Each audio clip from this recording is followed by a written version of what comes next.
subscribers. 20 minutes. All right. I'm ready. Ready when you're ready. I've been ready. I've been thinking about this. I got this for 12 hours. No, not 12 hours, but yeah, more than 12 hours ago, actually. So, whatever you guys say.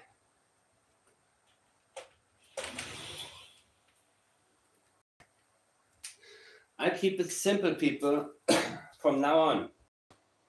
I'm not going to reinvent the wheel. Meaning, even if some of what I am about to talk about, even if I believe that in the grand scheme of things, this is not so important, and I refuse to talk to Derwood about Derwood because simply he, well,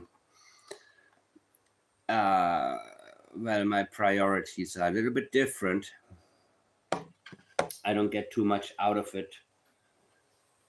But sometimes you can look at it as a training tool. And before people read the wrong thing into something, I think whenever I got some that I want to talk about, I will do that. I will go for it and let you guys know exactly what a statement is actually saying. So it's very interesting language, by the way, by him. And I am convinced that somebody coached him. Somebody, somebody probably watched my channel because he talked about me. And I believe somebody said to him, you know what? What did he say about me? Blabbering idiot, yeah. It's kind of a compliment from him. So he said that, right? And he mentioned a couple other people. And what I'm thinking is that, look, Janie wants nothing to do with him. She distanced herself a while ago, saying, Darren, I hate to say it, but Darren, she wanted to make sure that people started to understand, listen, Darren is getting out of hand. He's getting too powerful. Darren is getting ahead of himself. Darren is trigger happy. And I think when Darren has too much to drink, he forgets his level of intellect. I think that he considers himself in these moments to be more than he is. And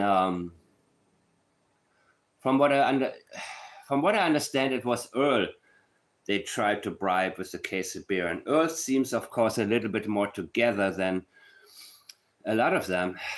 But I think with Darren, all they would have had to get him is like a liter of rubbing alcohol for $2. And say, mix it with some Kool-Aid, dude. That'll hold you over. Allegedly. I don't know. I don't care about these people. I really don't. I don't care about Derwood. And I felt dirty just using his name, but now he is so popular.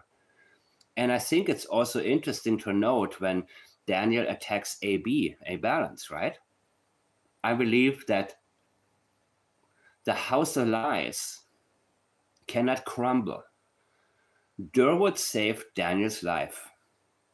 I truly believe that. And I say it again. And I'm going to change the title of this video once I'm through with it. And this is live. I'm not currently looking at the comments. I will look at the comments after I'm done with what I've been thinking about off and on today. And I didn't want to make a video about this. Now everybody else is making it, but a lot of people get things wrong. So I am very, very... the people who trust me, the people who understand, I want to make sure that I am the one that you can come to get the details of what exactly the statement actually says. And the beginning to anyone who gives a crap already is extremely talented people. You know, Darren, I believe, gets hooked on the attention. And he had never gotten that type of attention his whole life.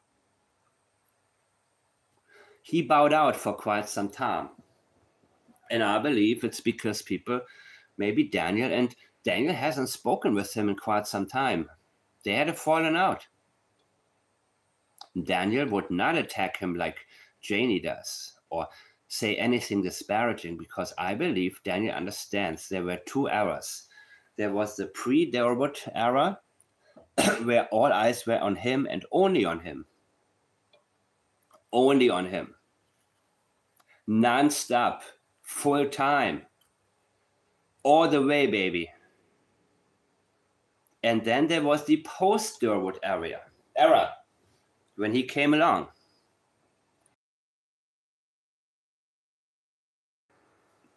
The post-Derwood era sort of slowed it down, took the eyes off of Daniel, and had people talk about Native Americans, reservations, politics, all sorts of things suddenly gotten introduced into the equation, right? It's like when you have a simple math equation and suddenly you add plus x squared on both sides, the same thing. You add a bunch of shit that can be stuff that can be deleted, that can be, you strike it on both sides equally to simplify it. It's like if you have an equation and you multiply both sides, left and right, by 25 billion. Make it look more complicated, and people say, oh, I cannot do this. 2x equals 4. Okay, x equals 2, right? Simple. Or you can any 10-year-old can do that, right? Or it used to be like that. But then you multiply it by 25 billion. Suddenly you have 50 billion x equals 100 billion. All of a sudden, a 12-year-old will say, oh, I cannot do this. Well, it's very simple. You take the steps and they work the same way every single time, right? Except now, all of a sudden, most kids will be distracted and say, oh, this looks complicated. It's not. And that was his job from the very beginning. He wanted to sidetrack people and make it look more complicated than it was. And add something into the equation that should be stricken completely. There was nothing, no linguistic commitment on his part to any of the seeds he was trying to plant. And let's face it, what are the possibilities here? Well, first of all, Fluffy wouldn't have let anybody come on that property to take Jack or Lily, be it by invite or, secretively. That wouldn't align with Janie. I was asleep. No, Fluffy wouldn't let you sleep. If Fluffy can hear Lily across from the trailer, a stranger pulling up, a stranger walking, oh my God, his ears would immediately go up. He would raise his head, run to the window, and start barking up a storm. That's exactly what Fluffy would do, guys. Make no mistake about it. Nobody took Jack and Lily. Nobody did. At least, especially not with Fluffy there and Janie being in the same trailer with Fluffy. Fluffy would have made sure nothing happens without Janie noting. But again, Derwood also came up with the idea of telling Belinda, well, Janie heard somebody say shh that morning. And didn't he say it was a female voice, a female doing shh or something like that? I don't remember exactly, which would be even dumber because can you tell? Let me do it. Shh. So play this to somebody and ask the person, is it a male or a female who's doing that? Yeah. I mean, the crap that we are getting from these people is off the damn hook, man. It's off the hook. And again, this is not going to solve the case, people. This is a training tool. And if you're bored with it, well, tell me, and the next live I'm going to do in the member section. I'd be more than happy to do that. But this is my area of interest. Even though it is absolutely ridiculous to pay attention, as much attention as this guy is getting right now. And he hadn't been. And I do believe he came back with a fake account. One of these fake accounts in that Facebook group, I believe is his, one of them. I'm not going to get into more details now, but there are so many indicators, be it political beliefs expressed. There are so many patterns that match. And this is not something that I want to, anonymous author identification is a very, very tedious procedure. This will be statement analysis 201 in my member section. I will get more into this. And I always say, tell you guys, Stephen Pagano on his blog, he does anonymous author identification with threatening letters, and even with the anonymous letter or the so-called ransom note from JonBenet Ramsey. He does that one too. It's going to be, I mean, the majority of people are going to be bored reading it. It's very informative. I can only handle so much, right? Because I apply plaids and I get straight to it, and it saves me time. But this is how in the old days we were taught to apply anonymous author identification. And I know how to do it, which is why back in the days when Daniel contacted Charmaine and a lot of people said, oh, it's all fake, Charmaine is faking it, I knew it was Daniel. And some people came to comment here, said, how you know? Oh my God, what? No, it's probably fake, it's fake. No. Nope. It didn't take me about 10 minutes, 10 or 20 minutes, and I was 97% sure it was from Daniel. Just the linguistic patterns were there. So I knew. And I was confident enough to say, yep, let me present this right now to all of you and go for it. And I haven't been wrong about this case so far. You see, I don't move as fast as some people want to. I don't come up with definite theories, but I know where to look. And it's somewhere in the ocean. And I know that, well, you got to watch my last video if you haven't done so, because I'm talking about the route that I believe Daniel took. All of the evidence that had been recovered. And of course, it was all planted. And let me show you again one of those. Let's go there real quickly. What did Daniel say here? In my chat, by the way,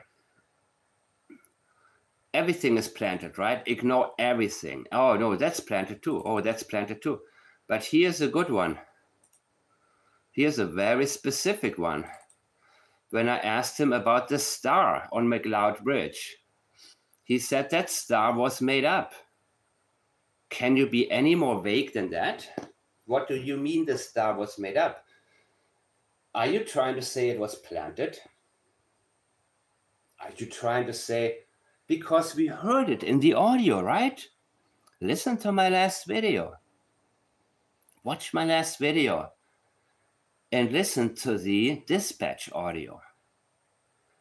What do you mean the star was made up? They clearly say there was a holographic kind of star, and where we at?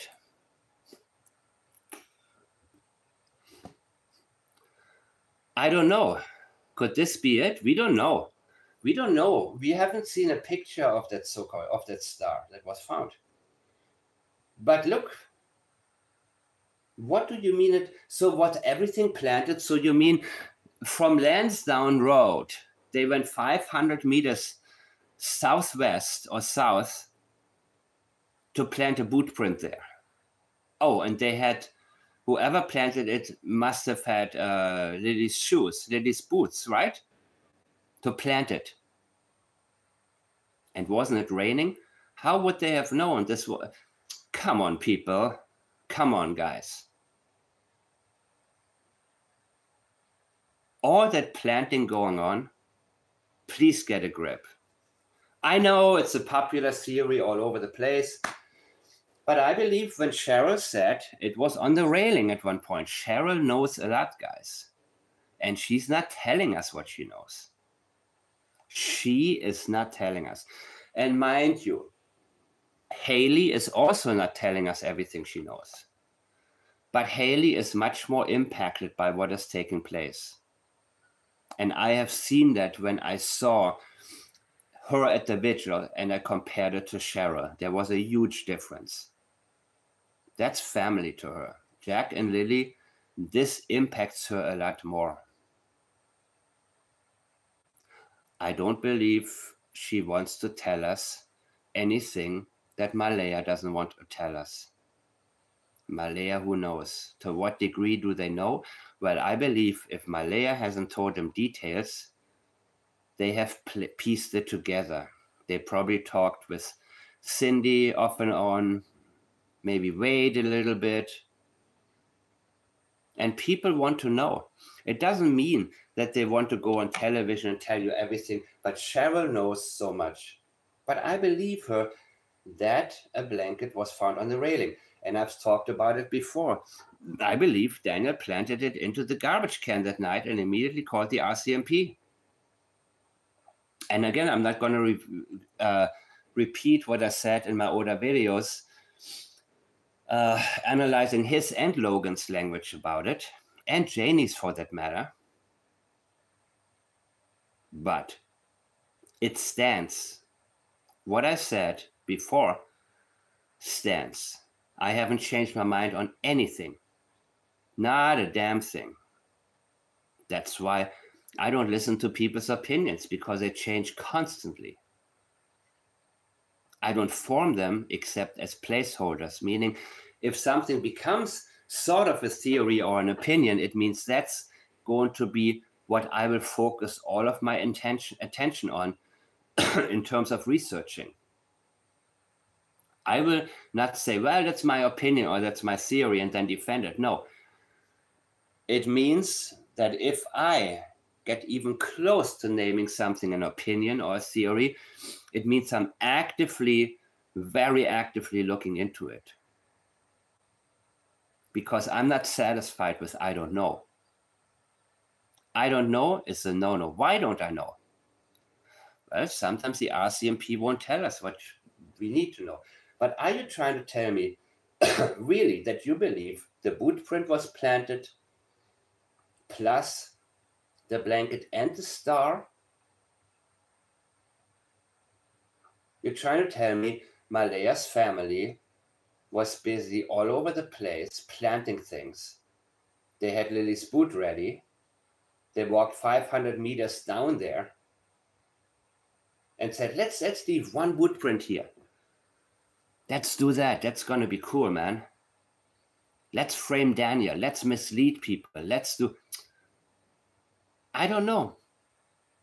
Do you have any linguistic indicators that any of them have done it? You see, I'm not impressed. I don't care if 20 different channels... First of all, these are not the channels that I'm interested in, that I'm learning from. But it doesn't matter to me if most of the time, most of the people get things wrong. And you have to get used to that. And the people in my member section know where I stand with that. Most of the time, most of the people get things completely wrong. Because the lies are easier to sell. Because then you can focus on selling the lies rather than focus on doing the research. So before somebody tells you, well, let people think. The possibilities are still out there. But I'm saying the one thing to you, it's getting a little bit too convenient, in my opinion. Because I believe that Daniel realized he pays attention. He notices more and more people believe in planting theories. So when I asked him about the star at the bridge, here in my chat, he nonchalantly said that star was made up. Kind of dismissive, right? No, he was being nice, he was being polite. But this kind of statement, it's like you getting boned by a soft one. It's kind of like no effort. You know what I mean? It's like, oh, that? Yeah, since you guys believe everything else is planted. But he didn't linguistically commit to anything. Passive language was made up. By whom? Tell me who made what up. Are you trying to tell me police set you up, or trying to tell me Malaya's family went down there? Didn't? By the way, Mary Wong, are you here? If you are, please message me on Facebook. I won't talk to you here on the air. It'll be private. Everybody who has communicated with me will tell you. There's a lot more I know, by the way, that I've promised not to say. I will say it in time, and it always comes out. And I'll be the first to let you know when I have the green light. But first, I need to convince people that it's a very, very good idea to reveal certain things. And again, I don't want to get emails anymore, by the way. It's getting a little bit, the quality is going down, way down. But Facebook messages are the best to get in touch with me. And then I will give you my email there if there's something that needs to be said. So anyhow, anywho, this is something I wanted to bring up. And of course, there's some major avoidance here on the part of Daniel. He doesn't even want to get into it. When I asked him, and now we have it. Now, in my last video, I played to you a lot of the audio that I didn't pay attention to previously. So, let's get back to someone that I was wishing away. I was wishing him away for a very long time, meaning I did not, and that was, of course, wishful thinking, where I thought, if I ignore him, maybe people will ignore him.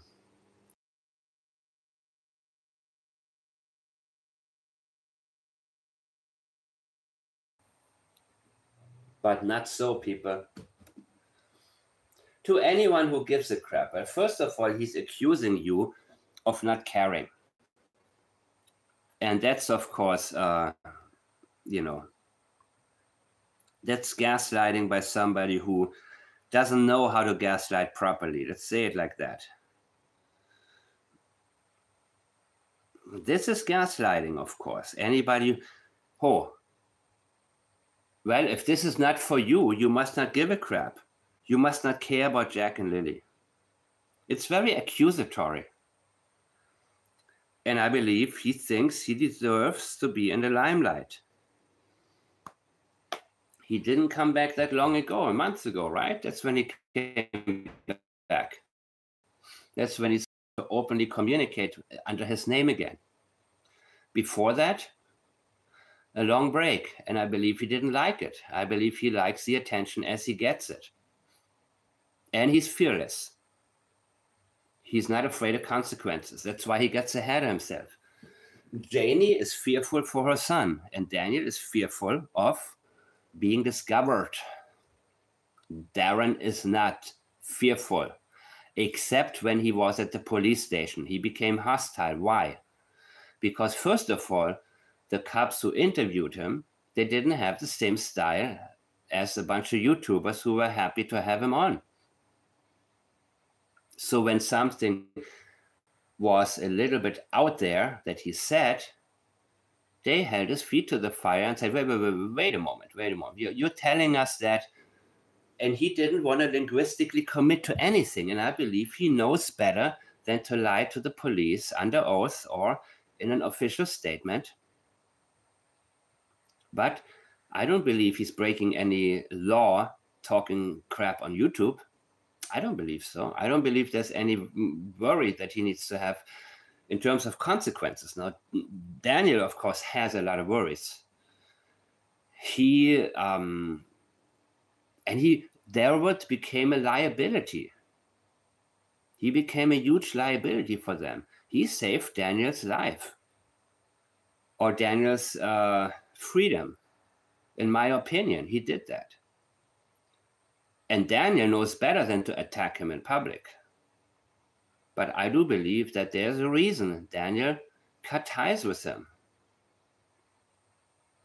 That's why Janie is different. Janie's and Janie may not understand just how much pressure Derwood took off of Daniel. And in the beginning, I thought, well, this guy is so dumb. Nothing will come out of it. But boy, was I wrong. Did I underestimate the stupidity of the masses? And I don't mind using him as a training tool to let you guys see why from the beginning I immediately dismissed him. This in itself already tells me he got nothing. If you had something, you would do something or say something to get people's attention. And you would speak the truth and let the truth speak for itself. This kind of rhetoric would not be needed, people, at all. Period. It wouldn't be. To anyone who gives a crap. Okay, so if I don't read it, I don't care. That sounds like saying, share this for Jack and Lilly. I'm just as convinced as ever. Dude, as convinced as ever. You are comparing your conviction, your current conviction, to your previous conviction. And as ever, if you are convinced, you don't have to qualify that. I'm convinced, and I tell you why. And then I will tell you why. And I will not escape into any kind of rhetoric because my conviction will speak for itself. If I am convinced of something and I come on the air and let you know about it, I'm not going to do a huge introduction. I'm not going to do a lot of talk about other things. I'll get straight to it, guys, because I believe that's the important part. He hasn't become more convinced either. And he needs to prove, he feels the need to convince you that his level of conviction hasn't changed. It hasn't gone down. He feels the need to convince you. His conviction was never there to begin with. But he is less convinced that people will believe him because he knows things have changed. Even the dumbest people eventually caught on with it and said, you know what? This dude is a bunch of hot air. It sunk in eventually after a lot of damage. And let me make this very, very clear. This is effective. The public perception of a case has a strong influence on where it's going to be headed. Because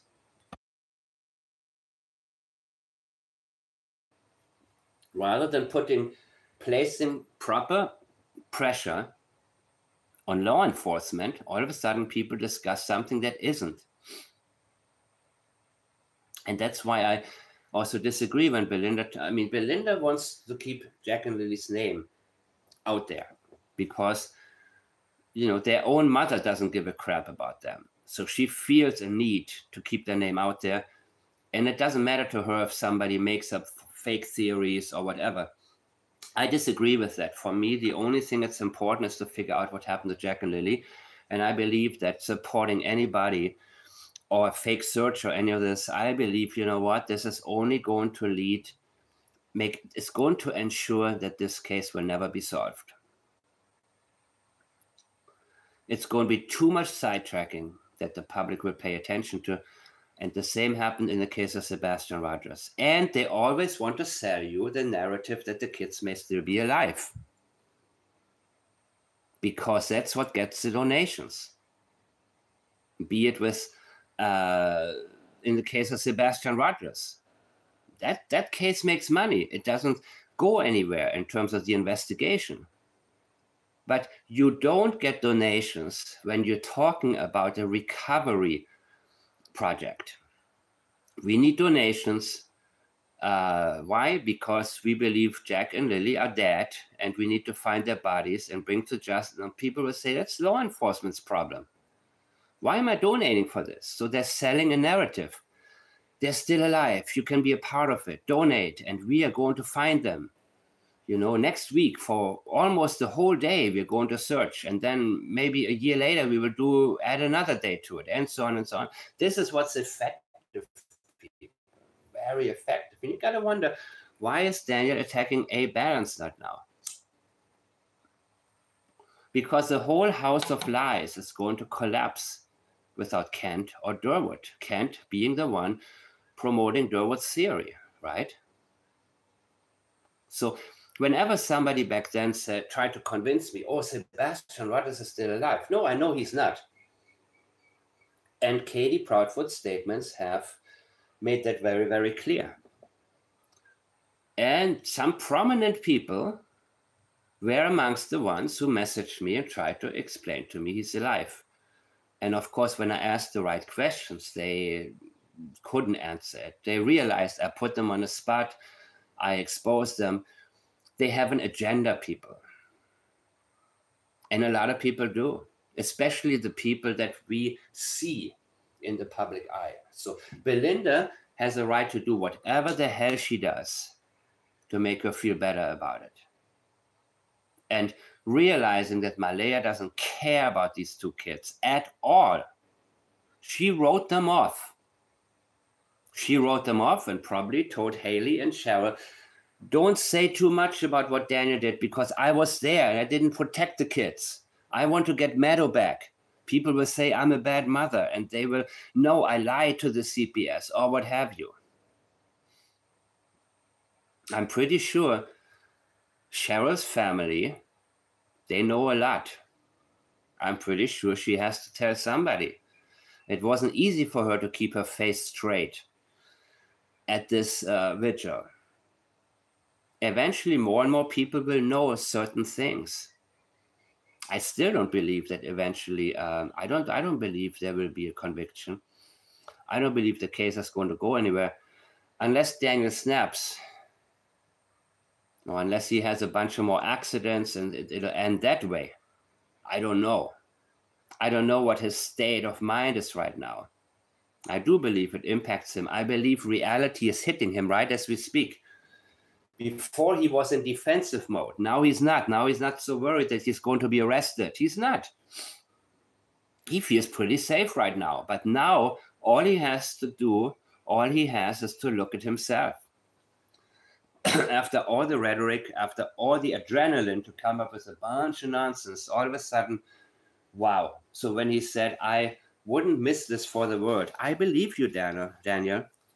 I believe if time was to turn back, you wouldn't do what you did. I do believe that. But you see, my intention is to figure out what happened. And that's the only intention. It doesn't matter if law enforcement wants to pursue this. Just because there is a standstill, it doesn't mean that I will escape into different theories that don't make any sense. I will stick with exactly what I've been doing and talking about from day numero uno. I'm just as convinced as ever. He was never convinced. Never. You wouldn't say this. I'm still convinced. I haven't changed my mind. But why would you need to explain this to us? Why would you change your mind if you're telling the truth? And if what you're saying is based on a real experience or something that you witnessed? His language is a red flag parade. It is so ridiculous. But I see everybody on YouTube's talking about it. I got it 12 hours ago. No, I got it before everybody else, actually. But I figured, and thank you to the one who sent it to me very, very early, but I figured, oh God, not this again. Well, people pay attention to it, so I figure let me be the one to make things very, very clear, okay? Because the one thing that I don't like is when I see something being talked about, but not correctly or not complete. I'm just as convinced as ever, if not more. What do you mean, if not more?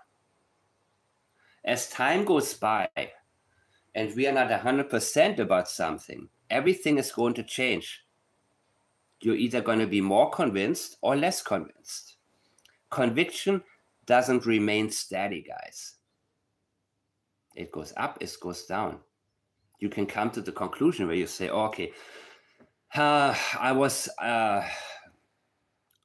listening to some real shady information, and I realize now that, even though they say, it's hard to be, well, some people, they don't mind to admit, I've been had. Give me a second, I'll be right back, guys. Talk in chat.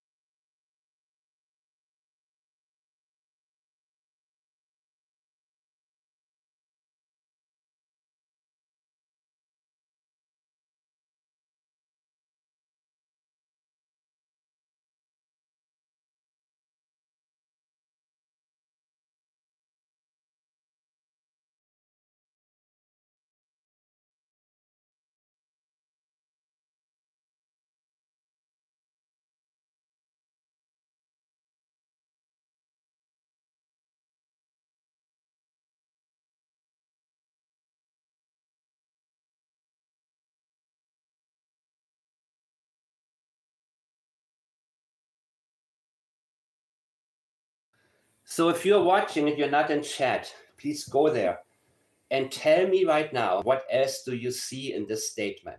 What gets your attention right now? You can read it, right? This is the simple one to do, and it's perfect for statement analysis for Platts 101.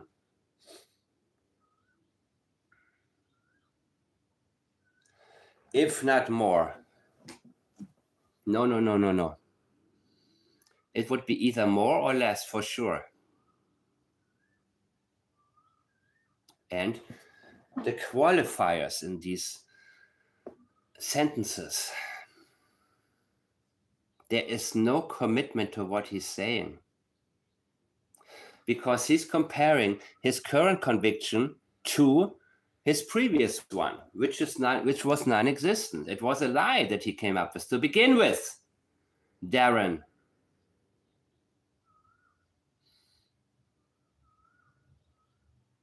And you know you're a liar. You're a blatant liar, and not a good one. And whatever, I think that you get drunk and then you get ahead of yourself and think you're smarter than you forget who you are. That's exactly what's, and your son leaving me stupid messages. Yeah. See, I got you figured out real quick, Darren. That's why this is the first time I'm actually taking the time to analyze any of what you said, except the 1000% alive part, which was a little too easy. And I saw that by accident.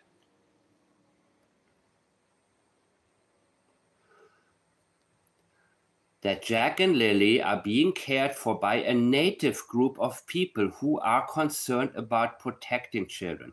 Is that the same story he told us before?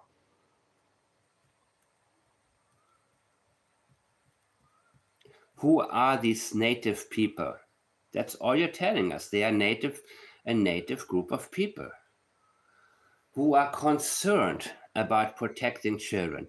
So I believe that he has been told a couple of things about what I do. Probably doesn't understand it, but somebody probably said, well, Mike the Man, he may have a point here. Check this out.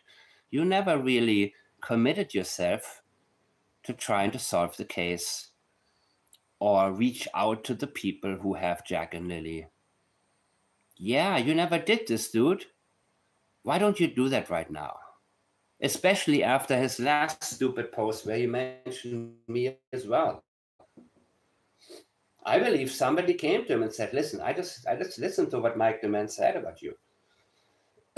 And yeah, believe it or not, he has a point. And maybe you should do another message. And first, sober up first, dude. And then, listen to what I'm telling you. Not right now, bro. Just finish your beers. Finish your case. So I say thank you to them for that. And I say it's not the same as saying thank you for doing this. And I say, this is storytelling. This is hyping things up. This is giving a speech. And I say to you, from this day on, no child will be left behind. This is the political speech type of writing, people. He put thought into this. The only thing that he's concerned about is how it will impact anybody that's listening. None of this comes from his mind or his inner, from the emotions he experiences. None of it. This is saying something, and I say this is unnecessary language. He's forcing himself to make these statements because he knows it's baloney. There's nobody to thank. There's a phantom native group of people, and this is the red herring he's been holding in front of everybody. Now, listen to this. If I am correct, and this is true, you see the level, he doesn't even commit to any of what he's saying. He's not even committing to his own conviction that he should have. You see, sometimes we are not 100% sure about a thing, but we are still convicted and convinced. For example, if there are issues in your own family and you know your daughter's pattern, and even though you don't have 100% proof and she didn't say something directly to you, and you can tell certain things in terms of reactions, and you can say, you're convinced, you're convicted, you're convinced that you know what happened. And you will linguistically commit to it and may even state certain things as a fact. If you have a cousin who struggles with substance abuse, right? And he's doing well. He's always well dressed. He's never missing a day of work for 6 months. He's doing great. He's groomed well, and he has a, he looks like he's alive. And a week later, you see him and you ask, why are you not at work? And he looks, he looks like he looked before when he had all these substance abuse issues. And he says, no, I called out sick because whatever, who knows, whatever people say. I had food poisoning or some crap like this. But you recognize something that triggers the intense memories of what he used to be like before he cleaned up.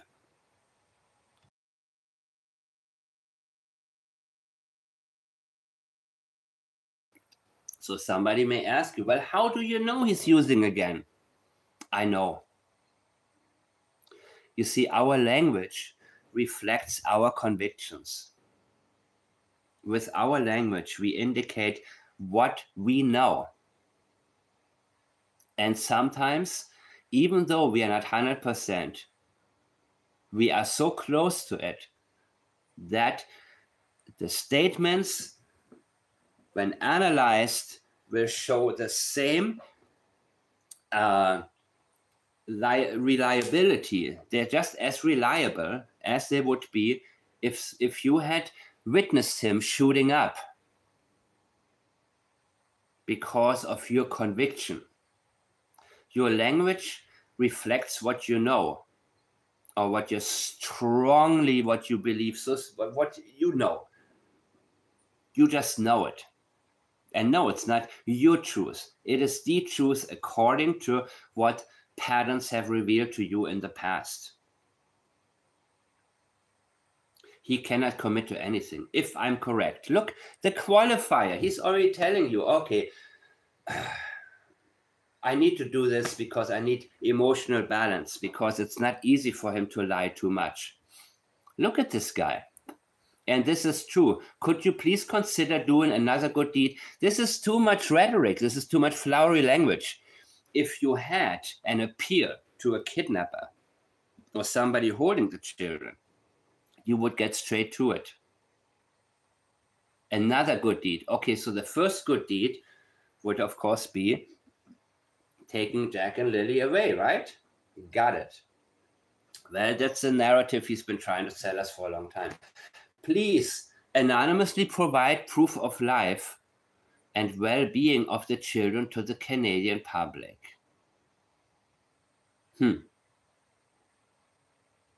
So now he is creating another evolution of the persona that he has been presenting to us and selling to us. All of a sudden, he's a caring Derwood who cares about the Canadian public. He is concerned about you.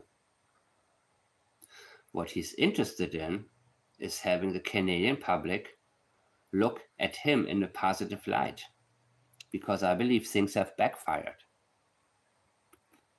And again, he knew better than to tell the police all of this garbage, because then he could be arrested and held accountable. If he gave a false statement to police, told them all this garbage, first of all, they'd put him on the spot and make him clarify things. And I believe that's when he became hostile, because he wanted out of there. I believe he realized, oh, if I talk too much, I'm not going to go to prison. I will keep Daniel out of prison, but I'm not going to go to prison myself for this. Ooh, no. I'm not the one who did it to that kids. No need to disclose anything about location or anything else, because I believe you are doing the right, humane thing. It's about what you believe. Mind you, he's talking to phantom caregivers. That's why he's unable to properly commit.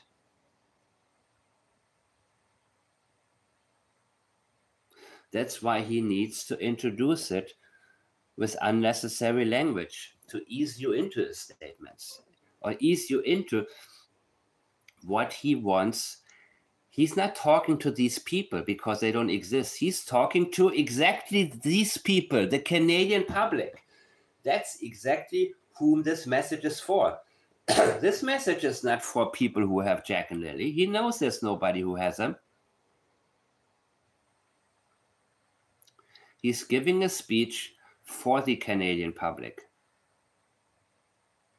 because he realizes there's a trend, and the trend is not in his favor. Meaning, not only less and less people believe him, but more and more people say, who the hell is this guy injecting himself, making a mockery of two missing children? And that's exactly what he's been doing. making a mockery. And in my opinion, so have the people who had him on and gave him a platform. These people made a mockery of this case. That's why me and Belinda disagree sometimes about whom to support and when to say, nope, what you call it, the door slam. I like to call it the door slam. When you realize that somebody's intentions are what they are and the pattern is not going to change, you say, you know what? I'm not going to entertain this. And that's why I liked when A. Balance actually said what he said about the fundraiser. I mean, the so-called search. And I figured, who am I not to add to this? Because there's nothing he said that I really disagree with. Nothing. Even though later on he said, you know, I got a little bit out of hand and maybe I shouldn't have. Well, it was on your mind. But you see, that's why Daniel is now going against him and made a statement about him. Because if Derwood goes down, or Kent, who's the only one who's, of course, connected with a lot of people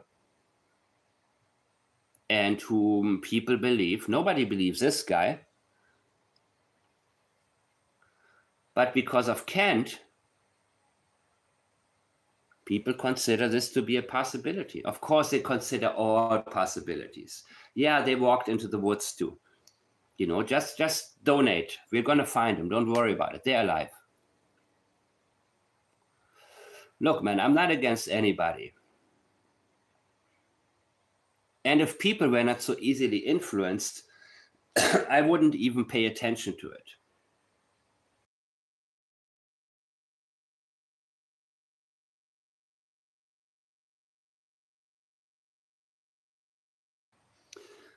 What's important to me is A, what is somebody really saying? And B, how does it impact the public?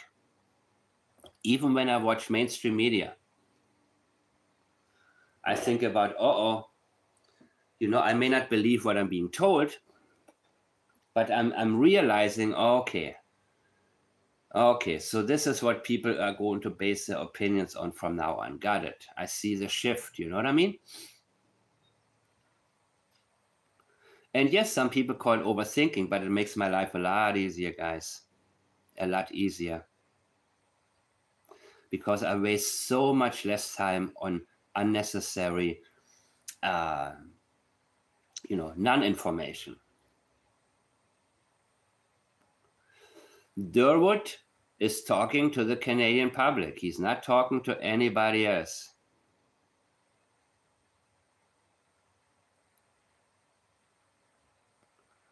And there's a reason. Janie distanced herself. And now Daniel, he just realized, I don't want to talk about him. I don't want to talk to him. I'm happy he did what he did. But now he will only make it worse because his 15 minutes are up. And Derwood doesn't like it.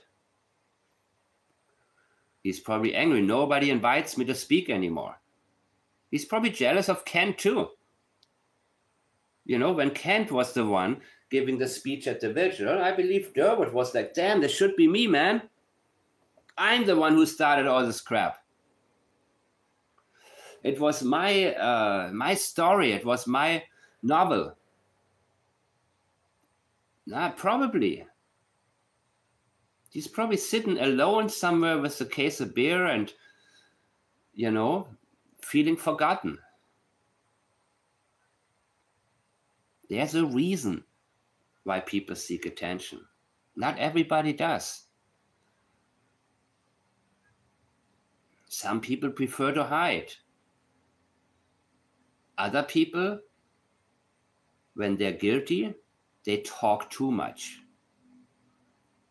There's not really a middle way in people with guilty knowledge. They usually talk either too much or not enough. Most people start talking about the wrong thing. It's what we have seen Daniel do. You see, now he's not so much anymore. He will stick with us. He will give us a variation. And he wants to be the good guy. He wants to present Jack and Lilly. No need to disclose anything about location or anything else, because I believe you are doing the right. Who cares what you believe, dude? What? What you talking about? And why do you need to tell us that? You don't believe anything. You don't put this into perspective. You're talking about a belief based on what? Why? I thought, Daniel said he didn't beat Jack and Lilly. They didn't need protection from anything. They had a nice life, right? What are you telling us here, dude? Anyway, anywho, if you would consider this goodwill gesture, it might quiet the public and shut down all these sick, lying podcasters. This is his only intention, guys. There are two people. What is the intention? It's twofold. The podcasters. People, and by the way, I have never changed. I said from day one the same thing about Derwood, but a lot of people, they promoted him in the beginning and now they act like they have always known. No, you haven't. You are the ones who promoted Derwood to begin with. You are the reason that people know who he is.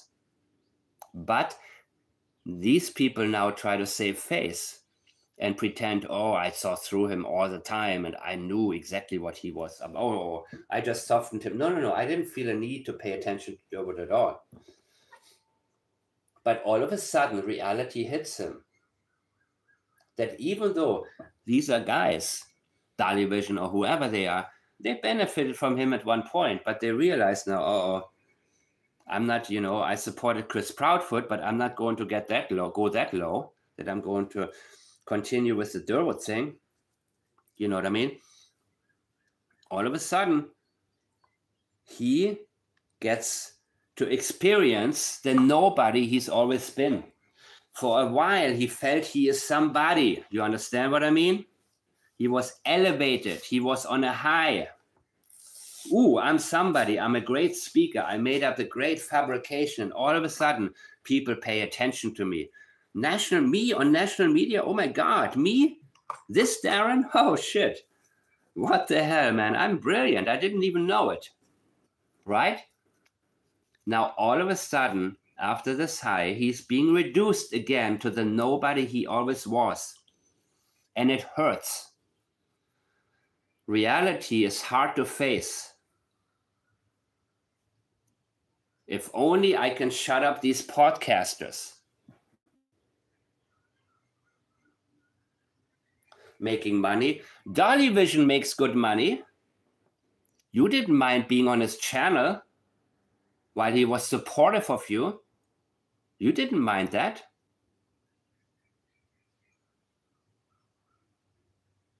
The Canadian media makes money. You see, this is similar to what Chris Proudfoot did. Everybody that spoke the truth about him was just somebody who was milking Sebastian for money. And everybody on whose podcasts he appeared, supporting them, making them a lot of money, that was, you have to always realize when people say something that is trying to discredit a person rather than talking about what these podcasters are talking about. I haven't paid attention to them, but I'm assuming that all of them are now, going with the obvious that I have said in the very beginning, back when he was on a propaganda trail, while he was in my chat trying to do that, trying to convince people. And then some of these channels gave him a platform. And I said, oh my God, why? Why? To make money? To get more viewers? Allowing somebody to mislead people? Okay, but you didn't have a problem with that at the time, Darren. You benefited from it. These people wouldn't have had your lying ass on there if they hadn't benefited from it. That's why.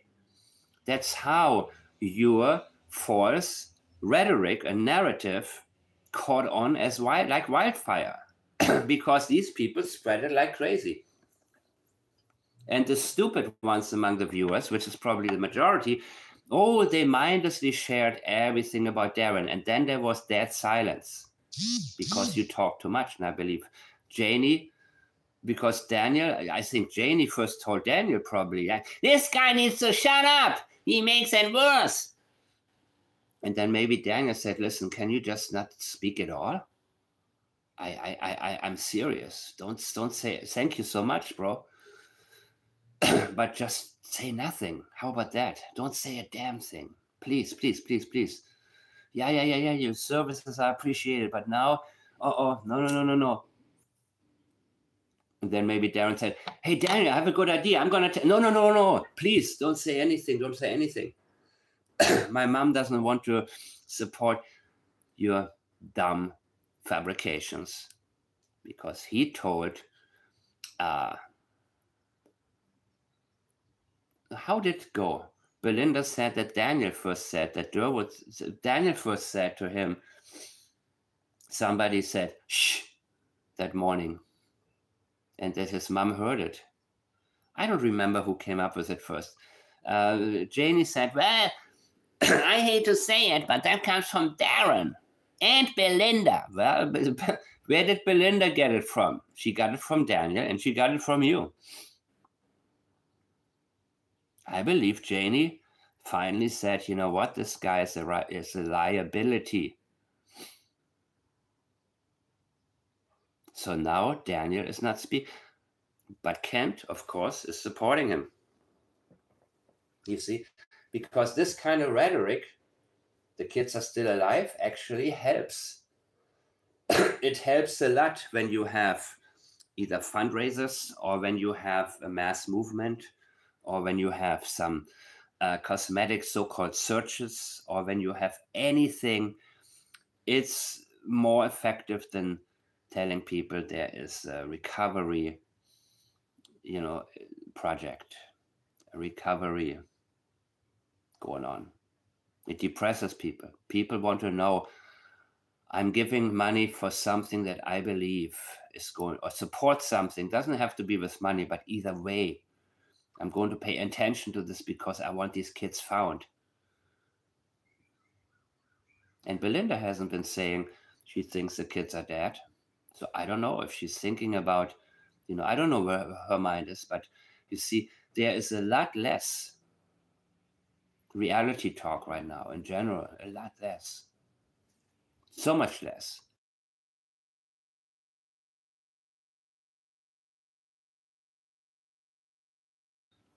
So guys, I think that we need to, well, you can do what you want. How about that? I'm not convinced. I'm not here to convince anybody. I'm here to create something, a community for people who want to exchange real information. That's what I like to do. To create a community that I like to read, where I can go and say, let's see what's new. And what I get is actually something important. Something that inspires me back. In the long run, it is the best thing to do. And now, well, I'm going to check my messages. And I hope it's not some bullshit.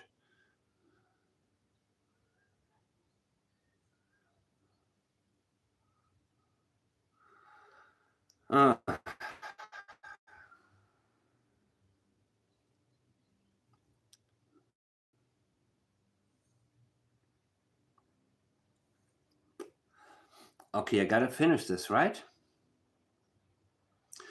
But what do you guys see? What have you learned lately? What is on your minds?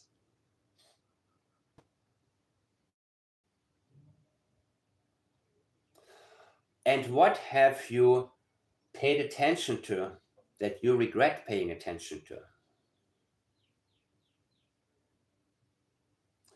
What have you changed your mind about and why?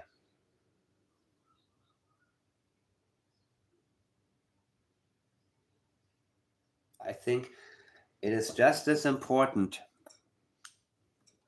to keep other people from making your own mistakes. Sometimes you learn from your own, and sometimes you learn from other people's mistakes.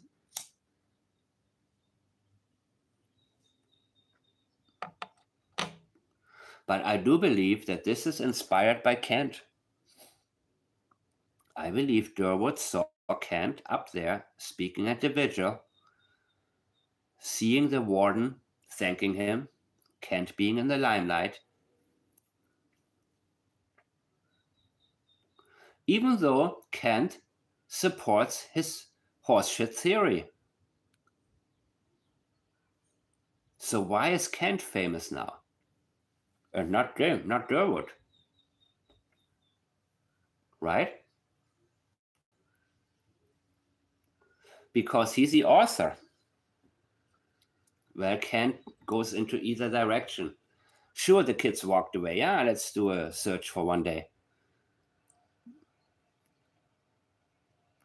They probably walked 8 kilometers out of the search radius and we just missed them, and they've been surviving in the wilderness ever since. This is Sebastian Rogers all over again. But again, there, people started to believe fabrications. And that's why Sebastian Rogers, the case will never be solved. I know that for a fact.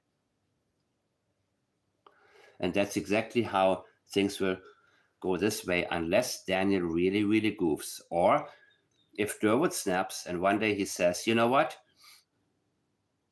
Now, rather than me being elevated to being a good guy, known to the whole country, like Kant, right? In the eyes of the people, people believe what they want to believe. I'm back in some trailer or wherever the hell I lay my head, and nobody cares about me. Nobody wants to talk to me. As a matter of fact, people make fun of me and call me a liar. And now my son is losing his mind, allegedly threatening people. I have gotten these messages, so be careful, Jordan is threatening. I don't give a crap. After he left me his voicemail, he actually blocked me. But I had no interest in talking. I only listened to him a little bit when he was on Dali Vision, because at the time I didn't know the names of the Pipeline Boys. That's the reason, and that's the only reason, guys, that I said I want to know now who the Pipeline Boys are. And the first possibility that came to my mind at the time was Jordan Geddes, because they've been high school friends. And they don't live that far apart, right? After that, I lost interest. And of course, then, after my video, Jordan leaves me the message. And yeah, I played it to you guys. Why not? If it's uninvited, it's totally insane. Sure, here you go. Listen to it. Don't know what to make out of it. I don't either. But that's what he sent me. So it might quiet the public. And why do you want to quiet the public? Look at the language. Quiet the public. How about ease our minds? What impact would it have if there was a proof of life? Proof of life. Imagine that. Imagine us getting a proof of life. Jack and Lilly are alive. Imagine that. What would that do? Quiet the public? No, this is exactly what he wants. He wants to quiet us down. And again, I said this from the beginning, but I was the only one. All the others, they had him on, and they took him seriously, at least to some degree. So overall, he was on a high. He felt like, oh, I'm smart. Didn't even know it. I'm fooling all of them, right? That's what he thought. But now they are realizing they've been fooled by Derwood. Imagine being fooled by somebody like him. And they're angry. So they're turning it into the opposite, because really they want to cover up the fact that they gave somebody a platform that should have never had one. And he sure didn't have one on my channel. And sometimes they do it in a way that maybe is done. I don't listen to them, but I'm assuming that they don't say very nice things about him. And they're angry because Derwood fooled them. And he hears all of it. He used to love to listen to himself, trust me. And other people talking about him made him feel important. All of a sudden, he becomes a joke to them.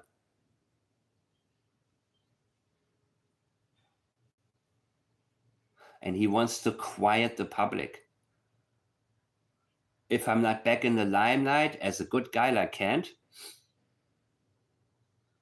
at least I don't want to walk somewhere, go somewhere, people recognize me and say, there's this dude who's making a mockery of 2 missing children, especially since the police report revealed to us what his conduct was like. Very different, right? Of course. This is the same thing that Chris Proudfoot always talked about.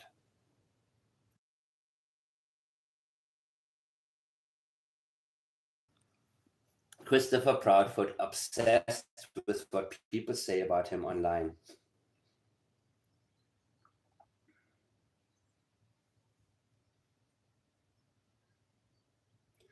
Making money was the intention behind them having you on in the first place.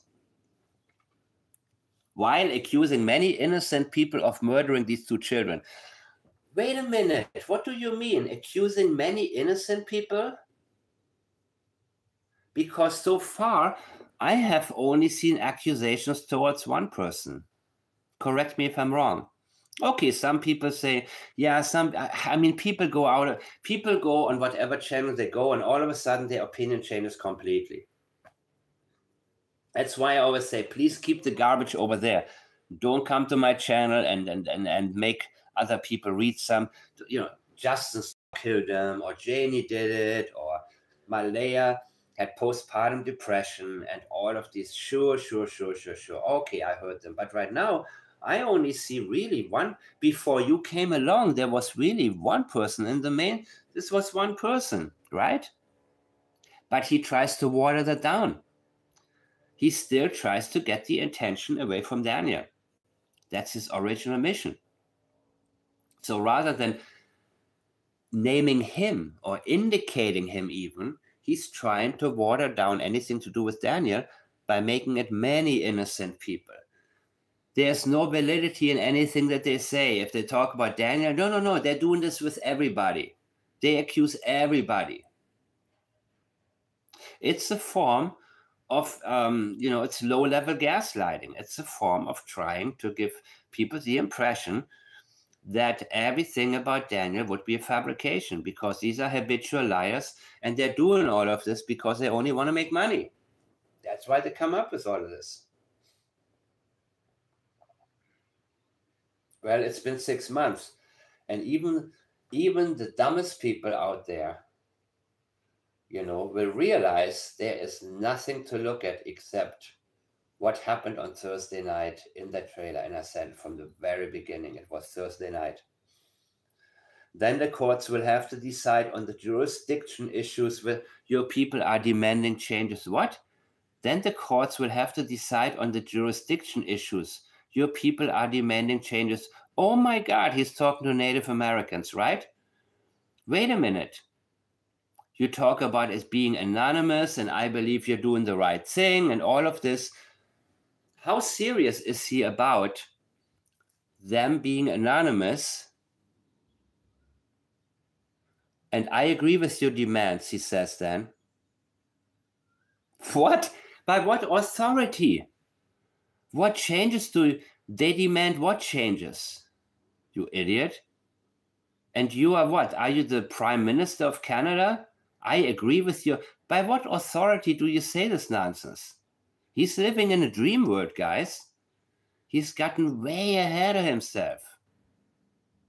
He really thinks that he has some pull. Oh, I can't wait to change the title of this video. Oh, I can't wait for it to be over and me. Oh my goodness, people. This dude is out of it. He wants either back into the limelight, he wants to be believed, or at least no longer be criticized. He's now threatening them with the courts indirectly. Then the courts will have to decide on the, wait a minute, I thought they were going to be anonymous and nothing will happen. And all they have to say is, hey, send an anonymous, I don't know, what are they supposed to do? Make a video with some hoodies on like ISIS or some bullshit like that and be like, we are a special force dedicated to protecting children. We are anonymous individuals and we cannot be traced. And then send it to a newspaper or TV station, or go by somewhere, or go be hooded and ride with a bike by the TV station and put it in their mailbox without what are you saying here, Derwood? Darren Geddes, what are you saying here? What is your you see, he's not even trying to make it realistic. He doesn't even feel the need to do that, people. He doesn't even feel the need to do that because there's nothing at stake for him.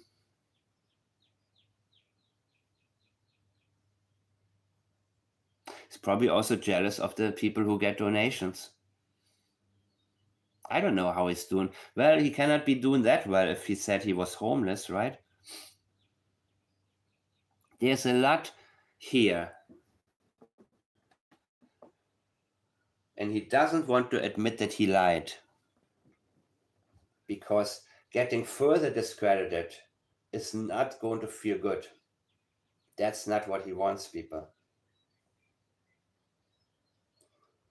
So after all of this, you're doing the right thing, you're going to be anonymous, all of a sudden then the courts will have to decide on the jurist. What do you mean?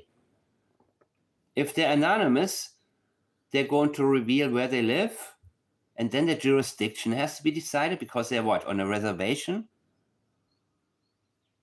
Your people are demanding, oh, now he's patronizing. So he's all of a sudden trying to so your people, okay, he's talking about the first tribe, right? Got it. So he's pretending to be a, how do I say this? A racial mediator or a social mediator, elevating himself. But also this allows him to sidetrack because it's not easy to lie and to keep this lie going.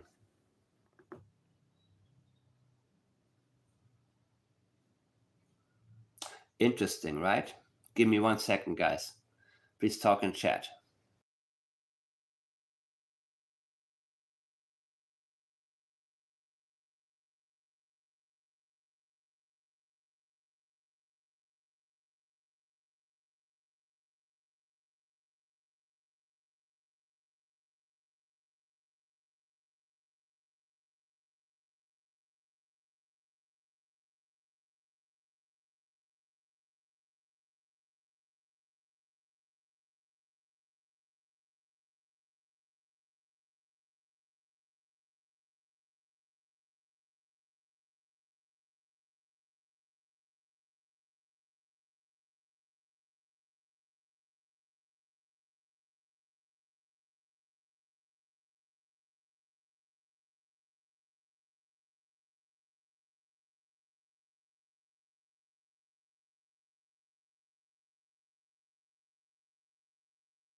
So again, I previously ignored this on purpose this morning, but I appreciate you guys sending it to me.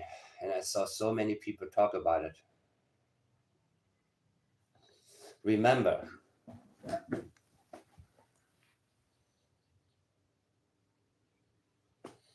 the truth is in there. The truth is not out there. It's in there. It's in the statements. He is telling you exactly what his intentions are. You agree with their demands. I hope that makes, I guess that must make them feel good, right? Darren Geddes, I guess everybody on the reservation is having a huge party right now. Wow, dude, did you hear? Darren Geddes agrees with our demands. First of all, what demands are you talking about? Well, I don't know. I don't watch Canadian television. I don't know what the social issues are. I have no idea. But look at that. Look at the level to which he wants to elevate himself, guys.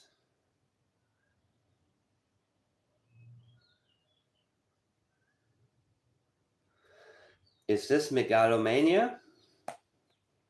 Especially since he writes it in capital letters?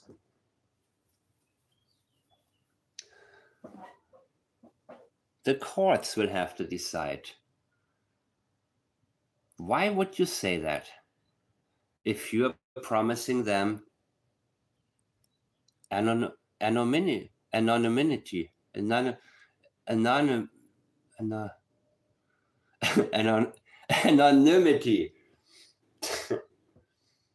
Why would you bring up the courts?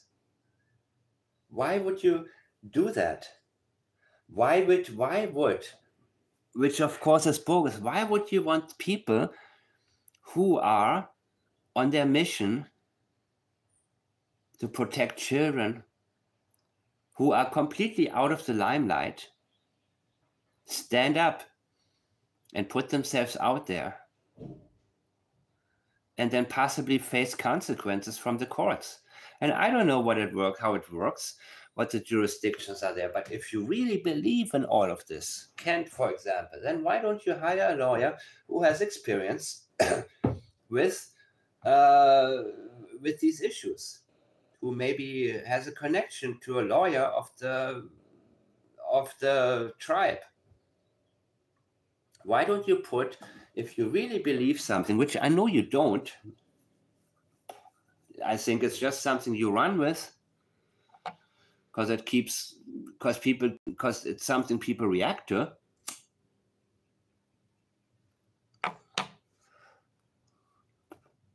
Why wouldn't you get a lawyer involved who gets in touch with a tribal lawyer?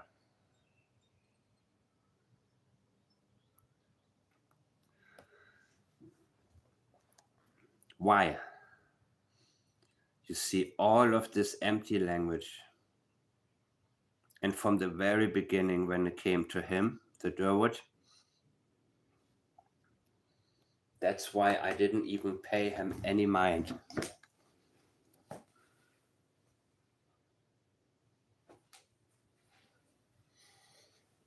The truth is in there.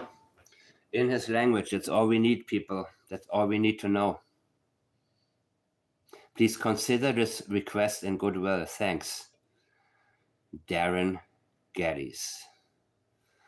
So, of course, this is kind of like a follow-up to his last one. I don't even want to... Let me look at it.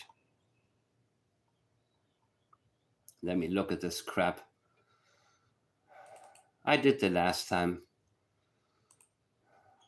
I forgot who sent it to me. I may have to get back into my... Where are we at? Yeah, if anybody got it, send it to me again. Who sent this to me, man? I don't have the patience right now. Is it this? Yeah, that was his last one before, remember?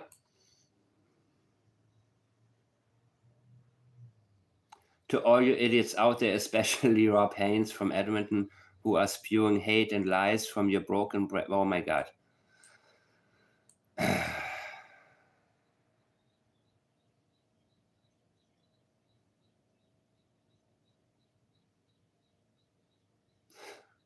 Yeah, he mentioned A Balance and me.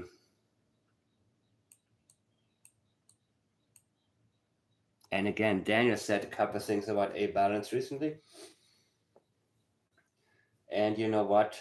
I'm going to stop it right now. I just figured this is something so many people pay attention to right now. And I don't want to lose the opportunity to present you with an introduction. By the way, maybe I'll do a part 2 actually on that if you guys are with it, and go a little bit deeper into what he actually knows, because that's when it's going to get really interesting. What has he actually learned to be true? Because right now, I really want to go all the way with him and see what his motivations are.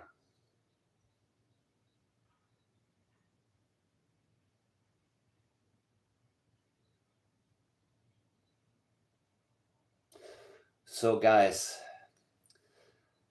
I will be back a little bit later, and I'm going to speak more about what has been found. Give me a second, actually. Let me go back into this. Let me go into something else.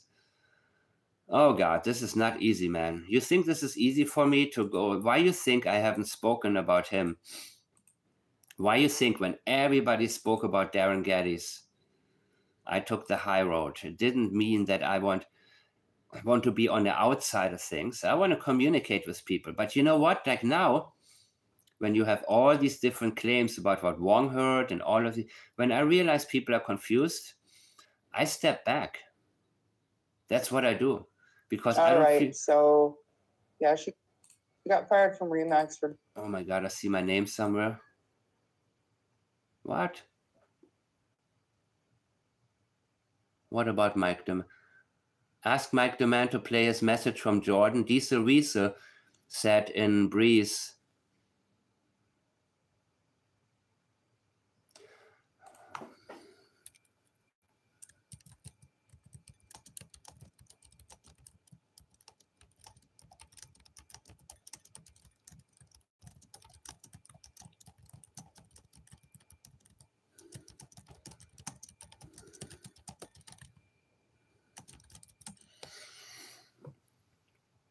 Interesting. Diesel Wiese is on Charmaine.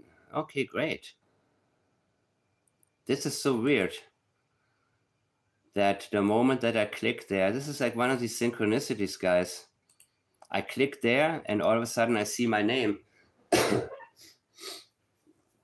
So what he talked about is Jordan. Let me see if I still find it. Jordan Geddes. He blocked me, so I hope that I can go back there. Otherwise, I have to go back through my older messages.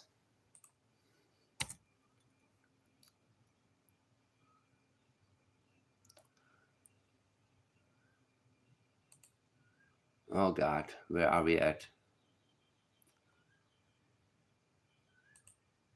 Do I find it now? No. Oh, sorry, guys.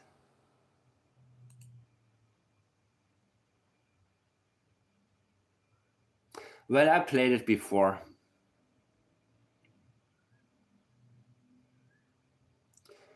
Dude, oh man.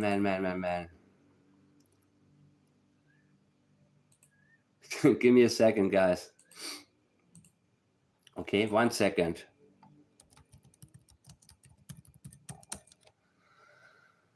I need my other phone. I'll get to it.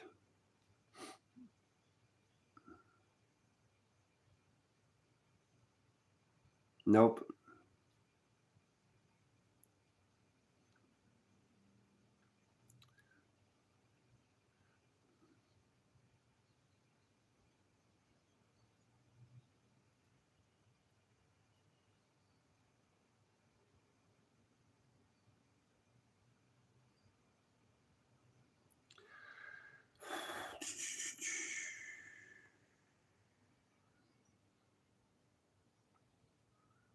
Come on, guys.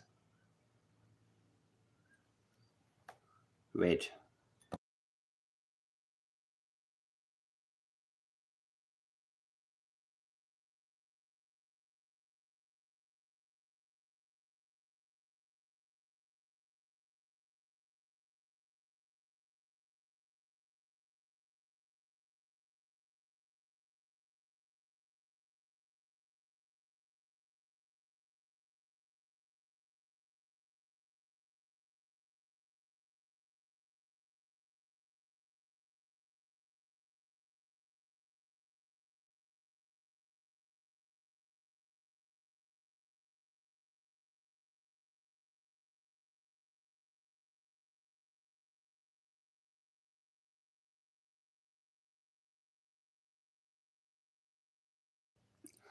Okay, so this insanity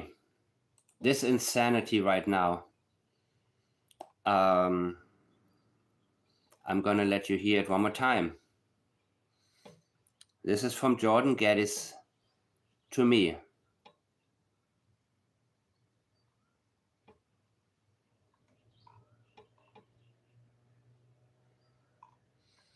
I don't know what they're talking about there.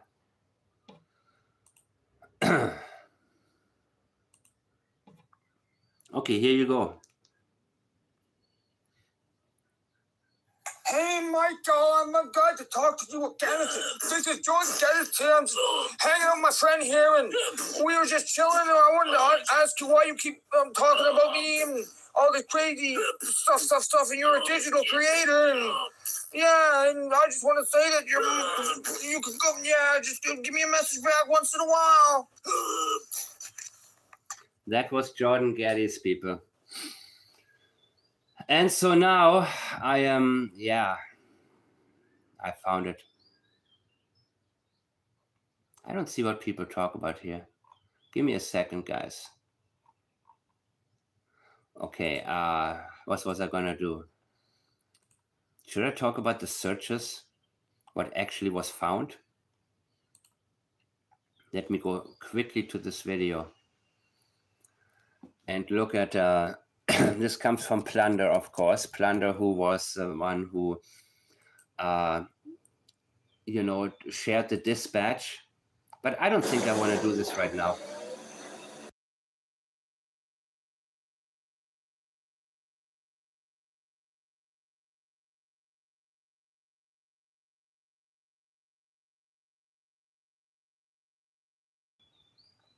I think, guys, that I will stop this for now. Back a little bit later and let you know about a couple of other things. I mean, you can listen to it on my out video. Yesterday's video. All right. Okay, Todd. You're back on the highway, right? On the road. Yeah, K9. They're back up on the road. Heat source was. Did you? Affirmative. I want to know the heat source, people. And why did the dogs hit in that area? Oh, one of you sent me some videos. Let me go there. Because you were recently on location. Let me see how I do this the best way.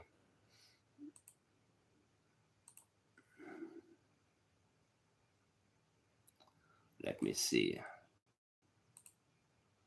Because once I got everybody on here, then I don't want to.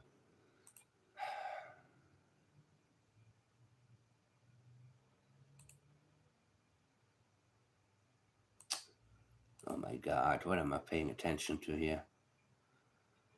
Jeez. Get a grip.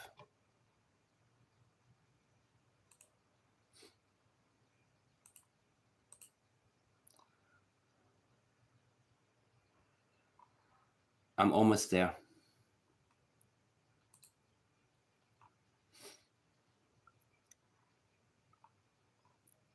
I haven't downloaded this since, so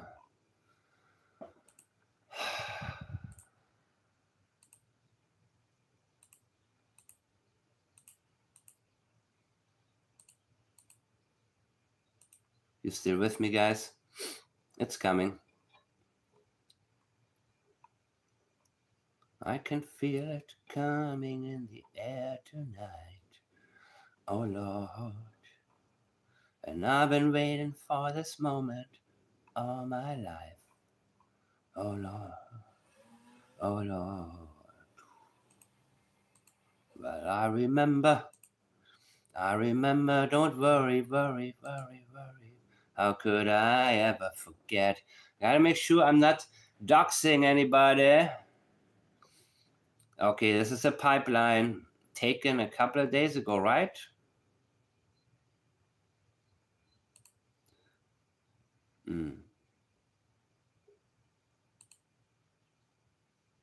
What is this, a church area? There's an old church or something? I haven't really paid attention to that yet. Okay, I'm gonna check the comments now. Better be good.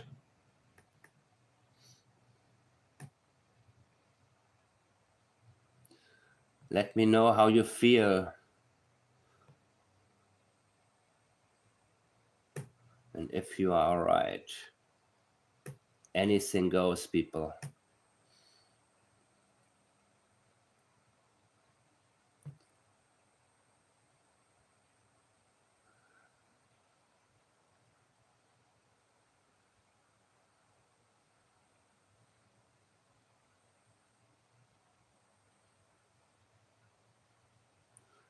Is this the church area? Yeah, I think so, right?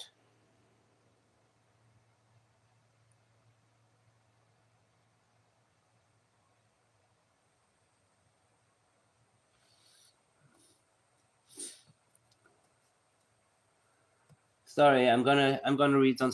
I read through some of you guys' comments.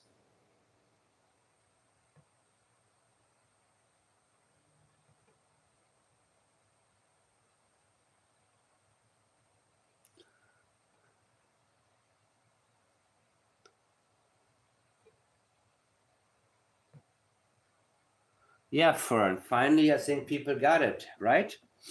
Finally, they got it. Okay, I've been sent a couple of things about the church building. Give me a second. I haven't paid that much attention to it. It's at the community center or what?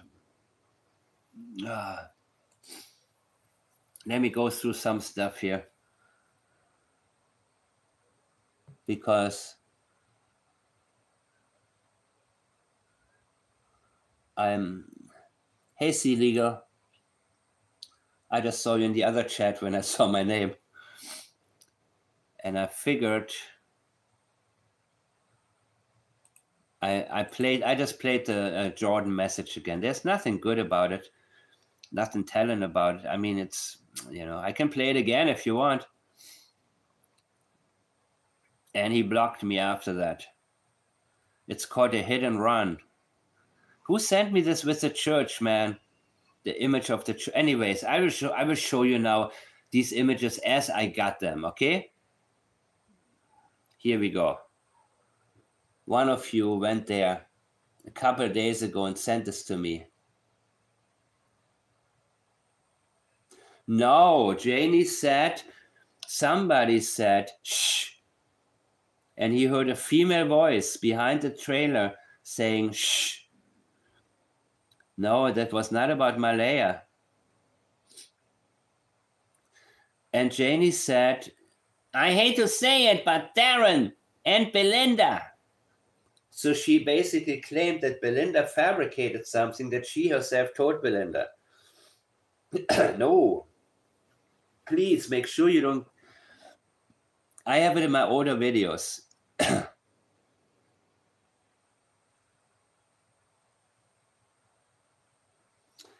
You tell me. I don't want to message him. I really don't. So this was on McLeod Bridge, on McLeod Road. This is way up north. Because Madison, this is East Madison. There's, no. It's actually by Lansdowne Station Road. It's not up north. East Madison is down here, and West Madison is way up there. Not way up there, but a little bit north of Jack and Lily's.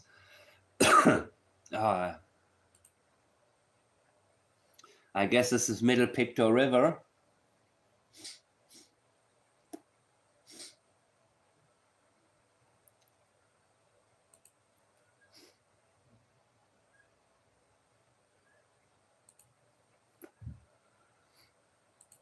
There'll be a video. I guess I have to turn down the sound in case people dox themselves. No, not really, right? Let me get a little bit of that.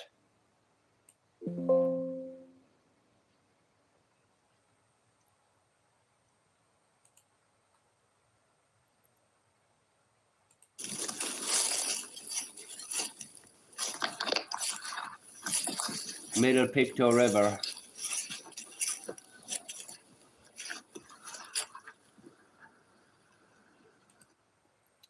And Lansdowne Station Road. So Lansdowne Station Road right here. The train tracks. I think we've seen it many, many times, right?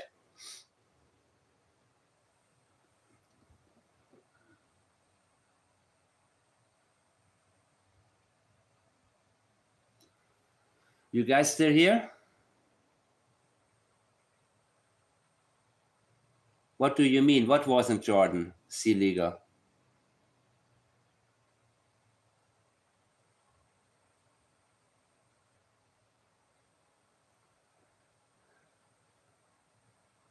Can you clarify? Who's Dwight Duncan?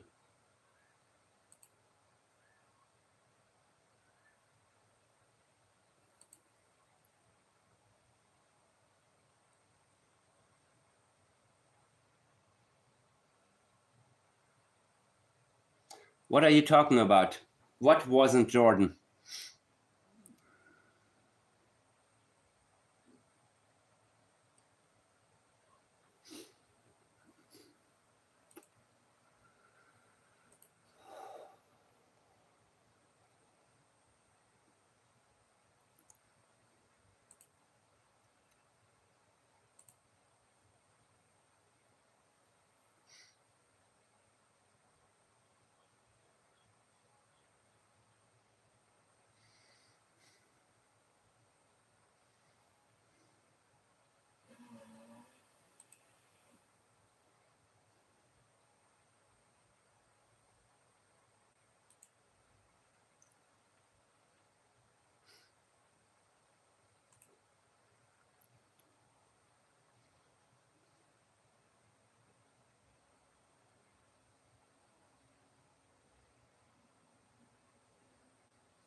Hey, Zach, everything's okay. I'm actually done. I just realized that so many people talk about Derwood and his message, so I figured I'm going to make sure I get in what I think the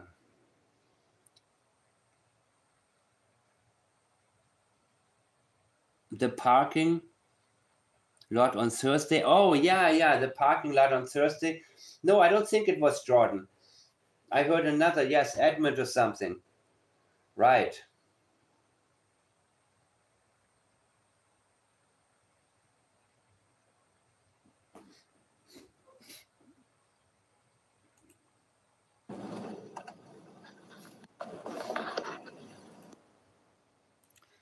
And I'm happy so many people from Pictou County are watching me. I'm really happy about that.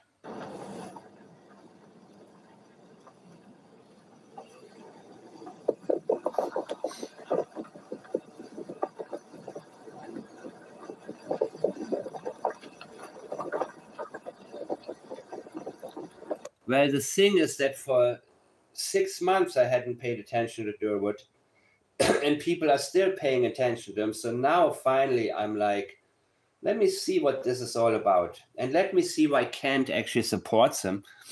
You know what I mean?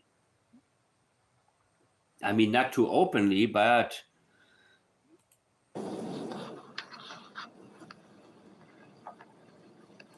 like he should have gone away a long time ago. I wasn't going to touch this. I got this like, man, I got it this morning, that statement from him. And then I see everybody has it and talks about it. So I figure, you know what? I am now going to talk about him when something new comes, especially since he names me. And I said so little about him.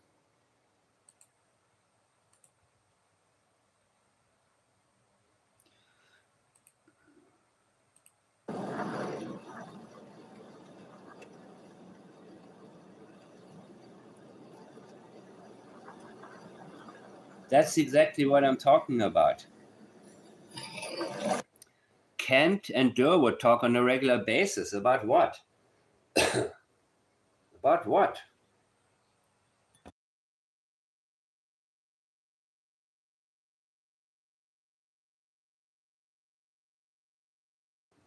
As I stated before, mysteries sell. The mystery and the claim that the children are alive. That's good for donations, for fundraising, for event planning.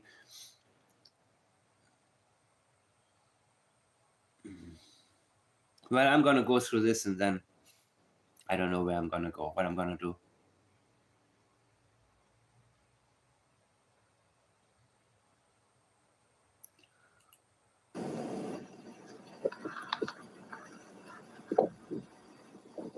That's the graveyard.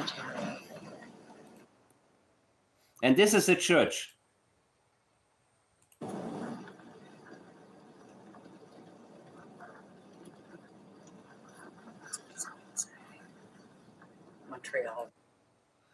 Montreal Road, right? Let's see on the map.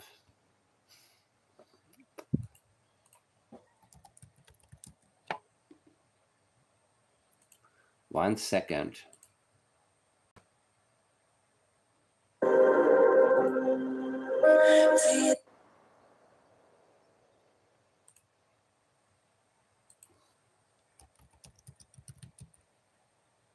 Montreal Road, West River Station, Nova Scotia. Oh yeah.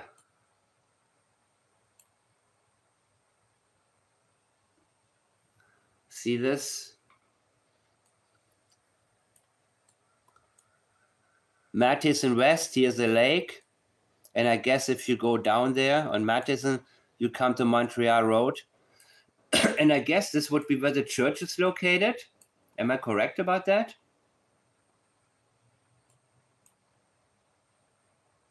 Because the lake was, let me see. Maybe I got to go to Google Earth here.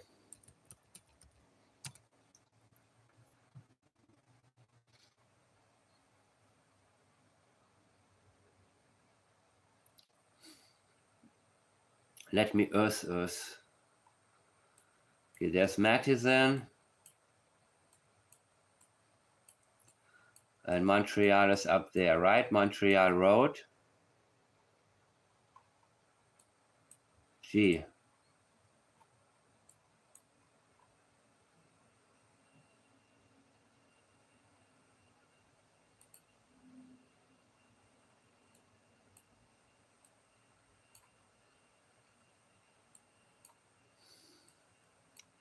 I want to find this church.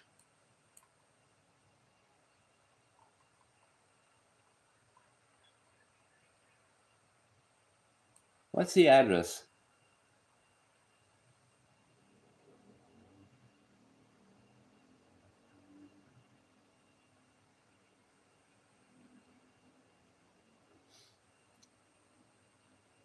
Derwood is dating Daniel's grandmother? What the hell? Janie's mother? How old is she?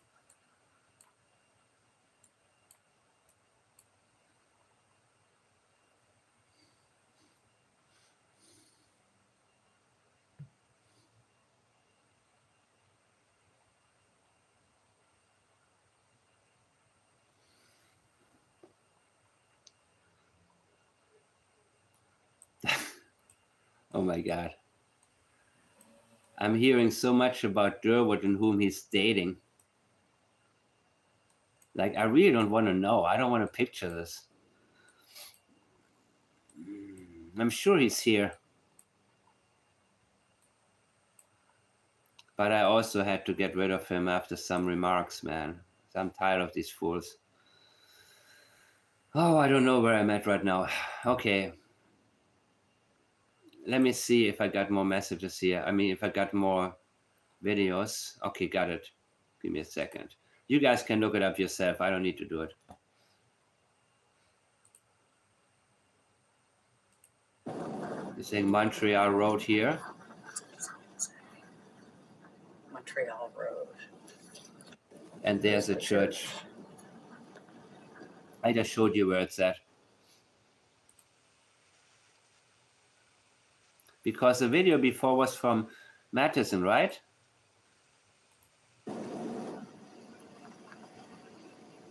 I think.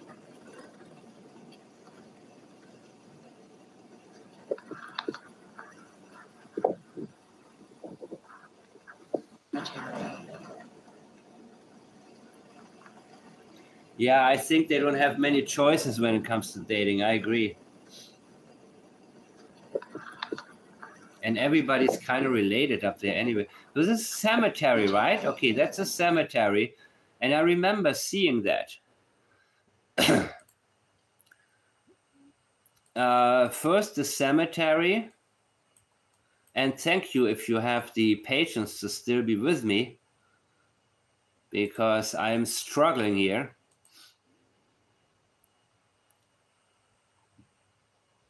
Where's the cemetery? Okay. So the cemetery was on the right.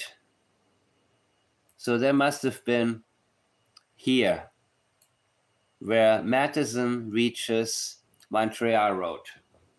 I don't see the church here. Or do I?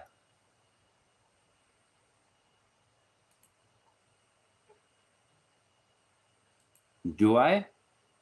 Or don't I?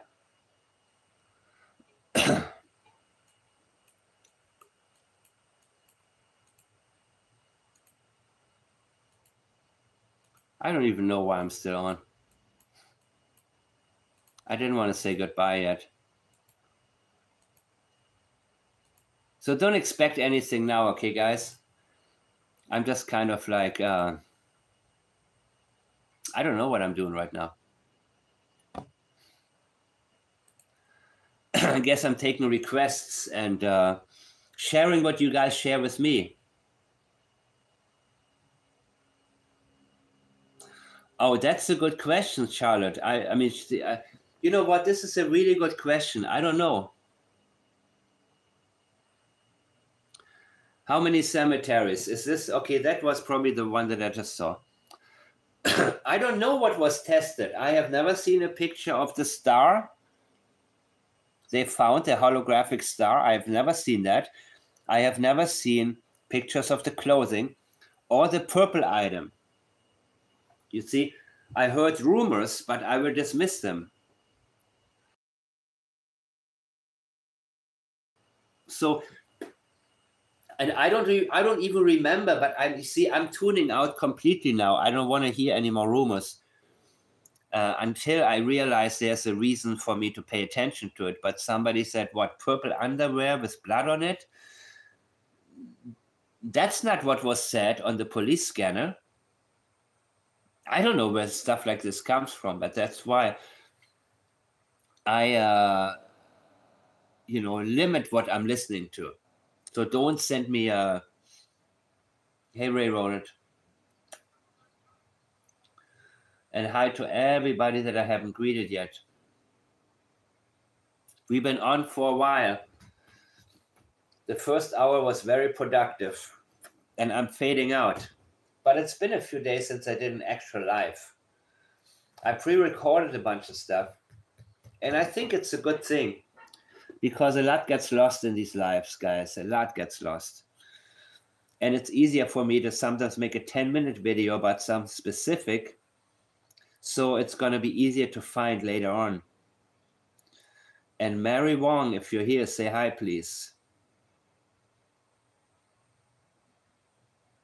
You didn't yesterday. And that's why I'm back live, because I don't want to miss the opportunity. I don't want you on the air. I want you to clarify things with me, and I will. Anyways, here we go.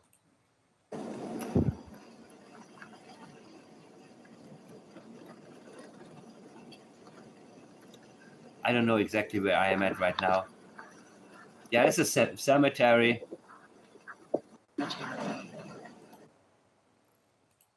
This Montreal Road, the church. I think this is Madison. I think so.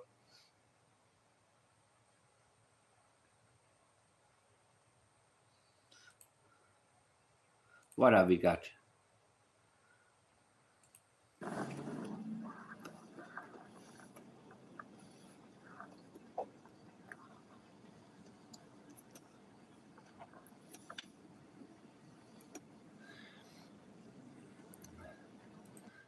Okay, C Legal is asking, should we now expect a 4 video popping up of, you know what? I wouldn't be surprised if somebody was going to fabricate something that isn't proof of life, but they're trying to sell as proof of life. I wouldn't even be surprised if somebody started making an AI video of Jack and Lilly, and I'm that serious. It's kind of moving down that road. Maybe somebody will, who knows? Seriously. Of course, those who know Jack and Lilly would be able to tell, you know, these are not, you wouldn't, if you know, okay, AI can only do so much. So if you know Jack and Lilly, you know how they moved, you know how they ran, you knew their body language, you know their patterns, their behavior. AI wouldn't be able to fool you, or if you have a high sense of intuition. But I wouldn't be surprised if somebody's going to try to do that. I wouldn't be surprised if we are going to see some AI videos of Jack and Lilly. I'm that serious. Or some fake kind of proof.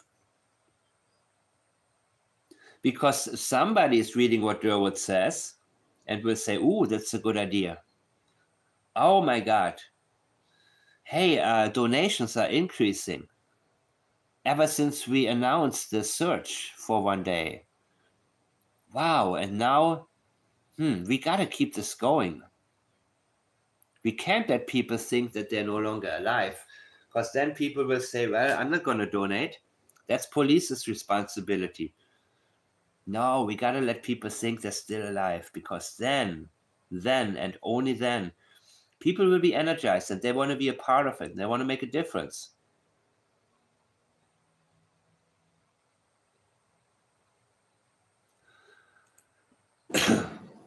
Thank you for the videos, by the way.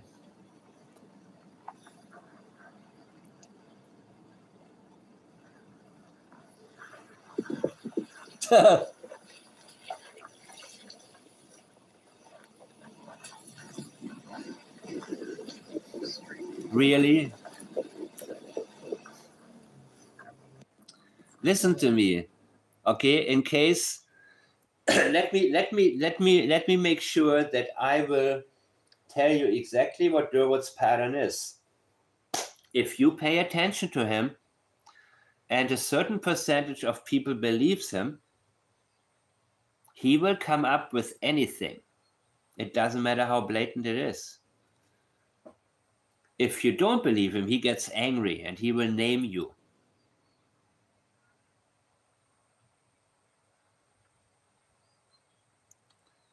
Sergeant Danny? What? I have no idea. You guys lost me. Edmund Dillon? I need some coffee, man. I don't want to... I was going to stop this, but I'm going to get some more coffee.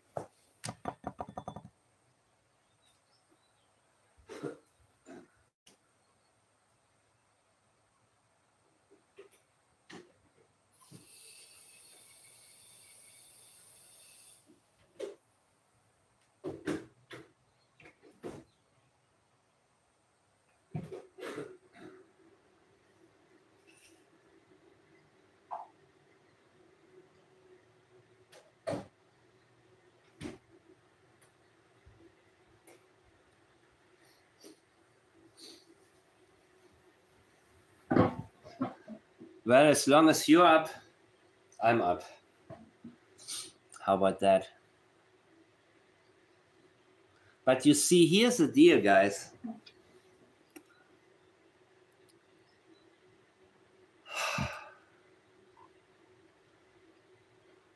The star. Well, I'm not gonna. Okay, everybody who wants to know more, watch my video before this. It wasn't a live.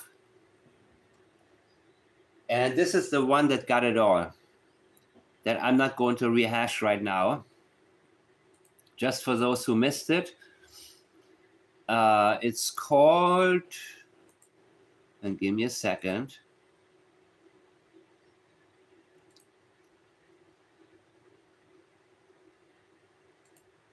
Back to the channel. It's your go-to crypto buddy here. Today I've got something really exciting to share. Trading.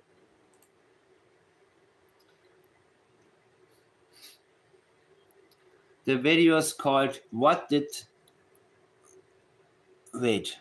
where am I? What did the searchers actually find? That's the name of the video. My last one. What did the searchers actually find? And this is where I compiled the information from, well, if you go to my channel here, it's got the image of Daniel holding Lilly, but his head tilting to the other side. Really strange one. Really weird picture, by the way. Like he doesn't want to be associated or something like that. Really strange. A lot of you have, like he's avoiding her. I don't know. Weird, right? So.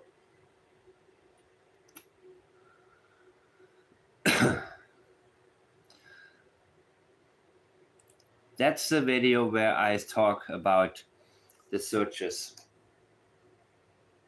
and the mistakes I believe RCMP made, and the two heat sources, and why I believe Daniel talks about a beaver and a coyote. Of course, before that, I also did this video in my member section, Dispatch Audio Star Bags Heat Sources. What happened to the coyote and the beaver? And it's a picture of a coyote and a beaver.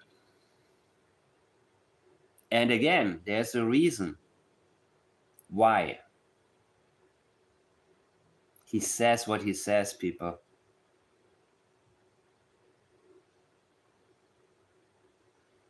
Really?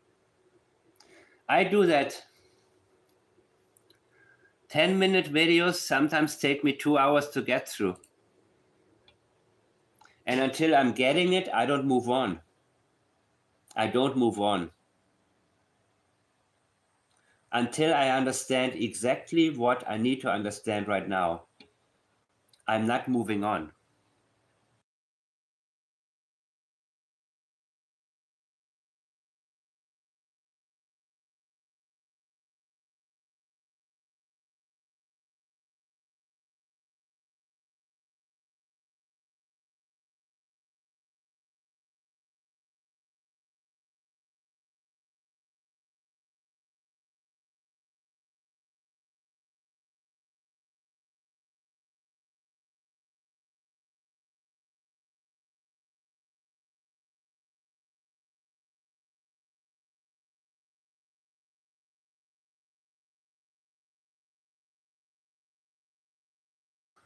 I was wondering why the chat is so normal and peaceful tonight.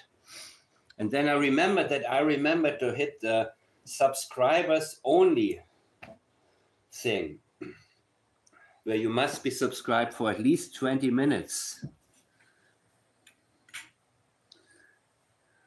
So these types of people are not patient enough to wait 20 minutes to leave a hit and run.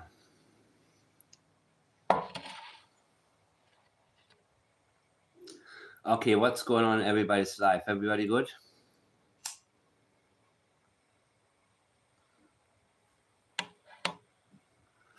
Let's move forward.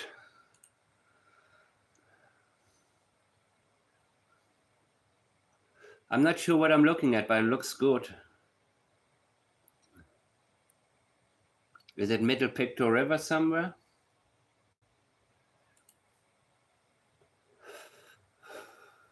Millbrook Road. Oh, I need more of Millbrook Road. That's where they found clothing items, by the way. Remember that?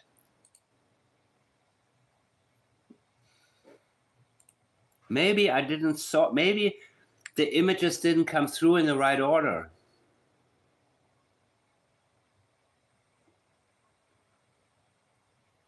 So maybe next time I will clarify things a little bit more.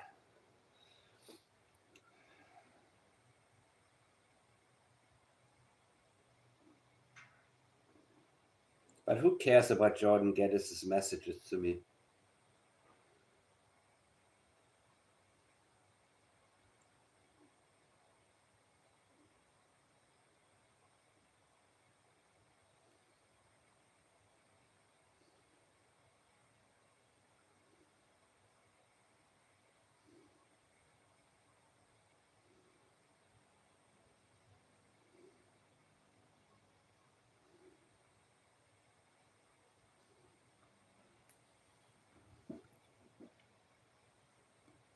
Found a purple item.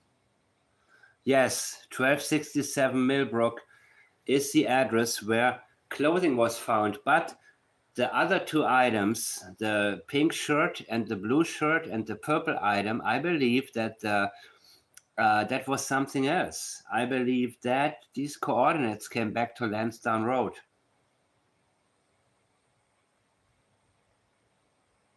Oh, Chain Across Road? This one here. Okay, this is the address. This is where clothing was found, right here. 1267 Millbrook.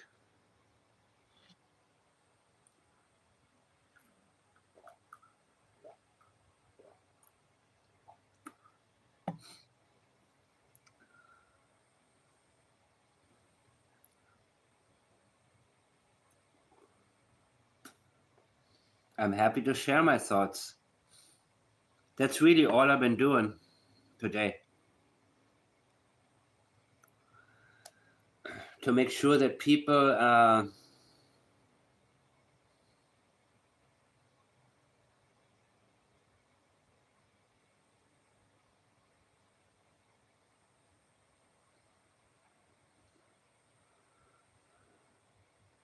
yes. Yeah, that's why I think in my last video I summarized things pretty well. I made a few videos from dispatch, guys. I made like 3 or 4 videos, right? And so in the last one, I kind of summarized it all.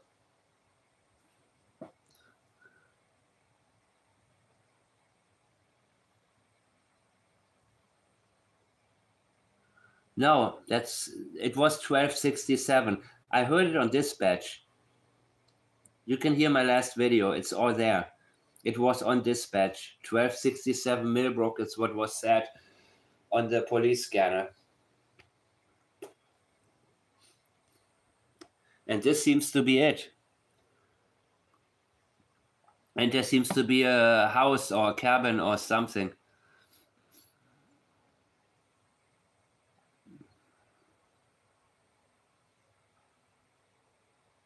Yes. Got it.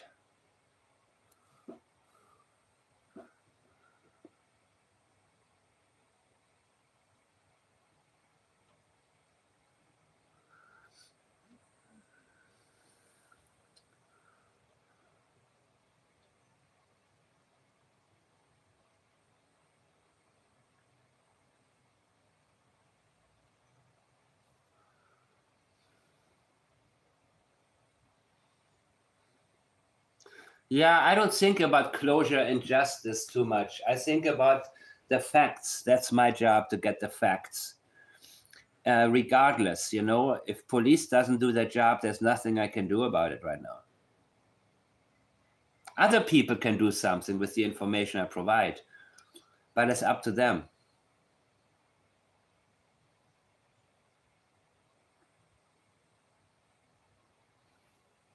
It's up to them.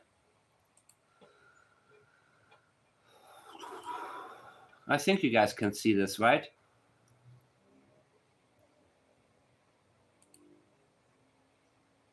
Okay, where am I? Lansdowne Station Road is here. McLeod, I think.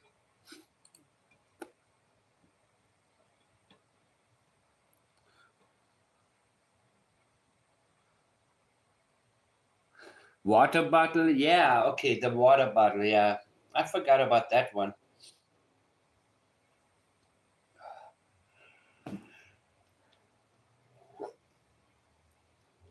But I believe that, yeah. Well, did you guys understand what Wong has been saying? I gotten part of it only.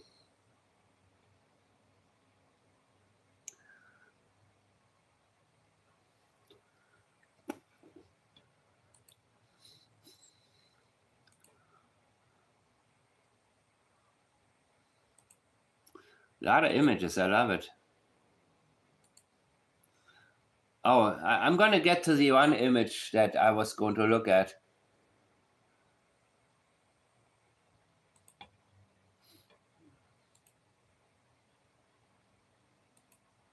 Is that Wong's house? He talked about cutting firewood at night, right? Isn't that what he said? He was up all night to cut firewood.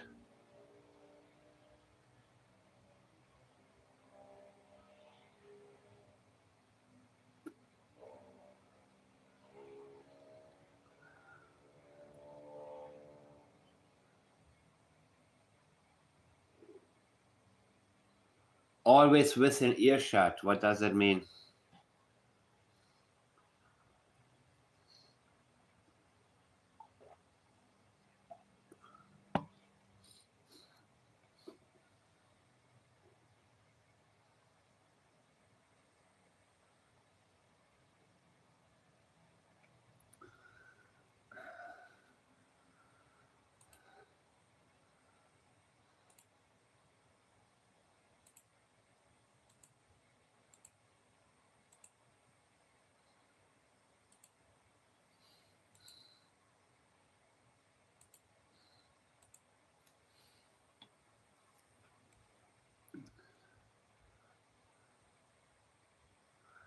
In the country, earshot is far. Well, do any of you know exactly what Wong was saying? Where the cars went? Where the car? I know McLeod Bridge, right? One trip. Trip number 5, a silent one.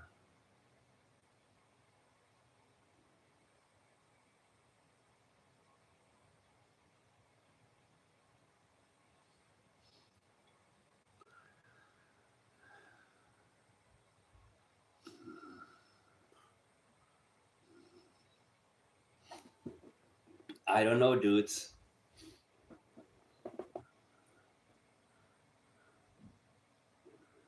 He cuts his wood in the middle of the night. I guess when you have no neighbors, you can do that.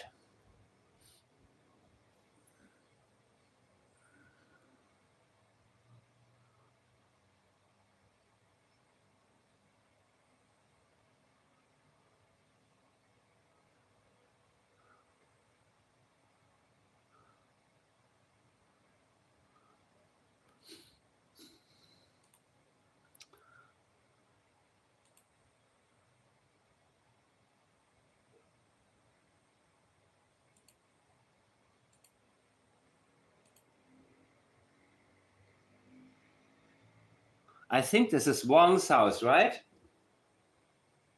Correct me if I get it wrong. Send me in private. Don't have to do it public if you don't wish to do so. I understand.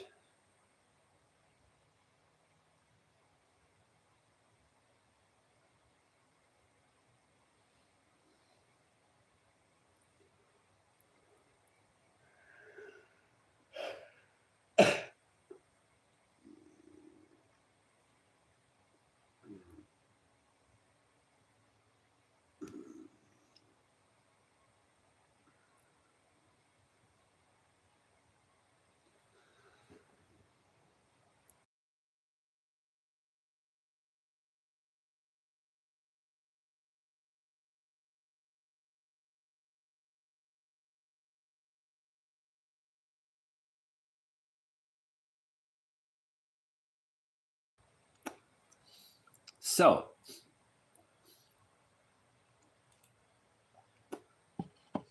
let's keep driving.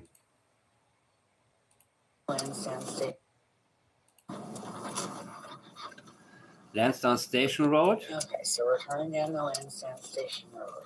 This is Lansdowne Station Road on the left from Gaylock.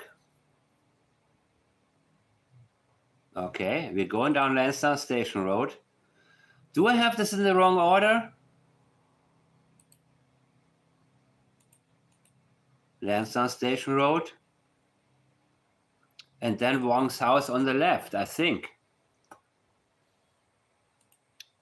I think so. I think that's Wong's house.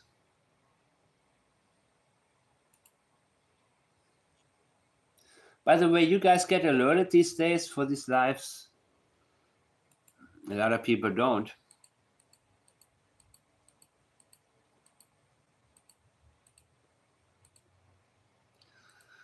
All right. I gotta make sure I get everything. Yeah, this looks familiar. This looks like where the RCMP had their headquarters, right? Around that area.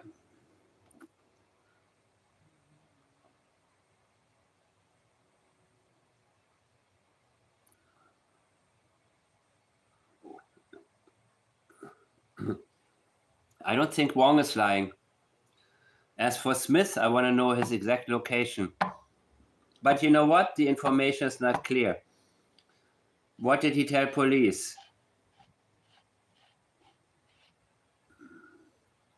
A lot of things are not clear, people.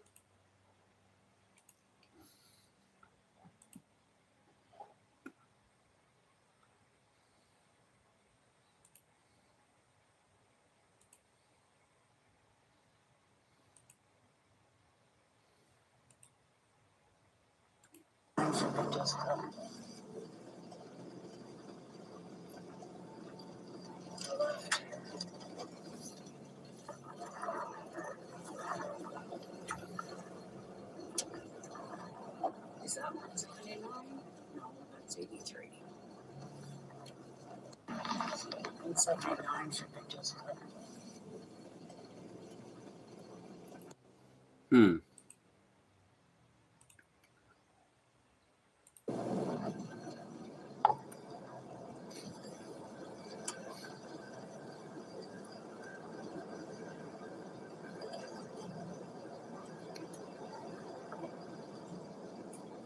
Oh, okay.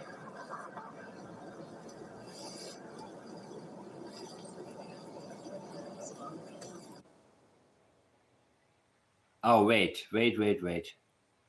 Now we're getting somewhere.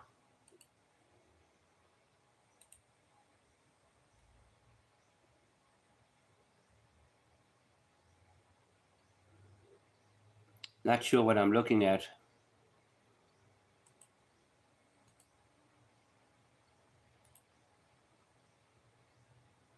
Okay, I'm gonna download this and download that, and I don't know what I'm looking at here.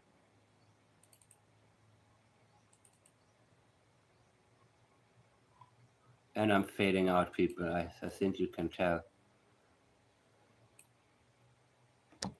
I don't know what this item is, but what else is interesting, guys? What are you paying attention to right now? Wait, let me show you some.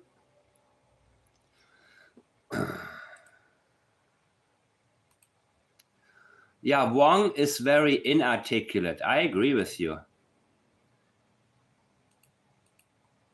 I agree with you so much.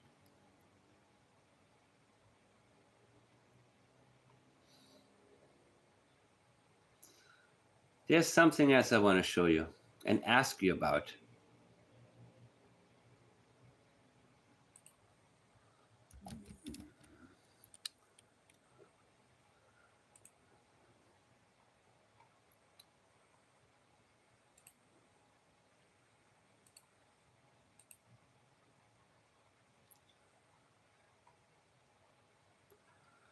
Give me a second. Give me a minute without you in it. Oh, so I mentioned before that they had a new interrogation, right?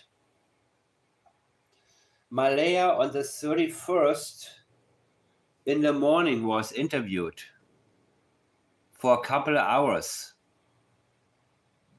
Malaya was interviewed a week ago, October 31st,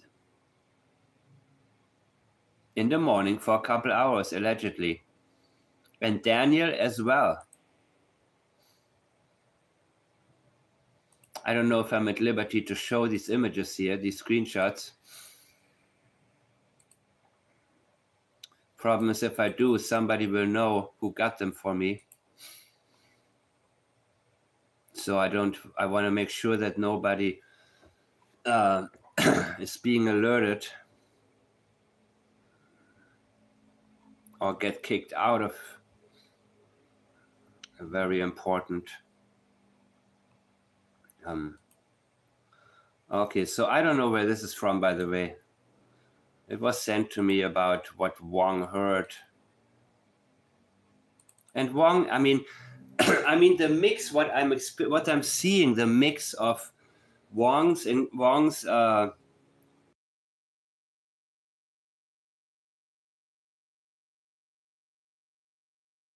combination of Wong not really answering straight and doing one-liners, and then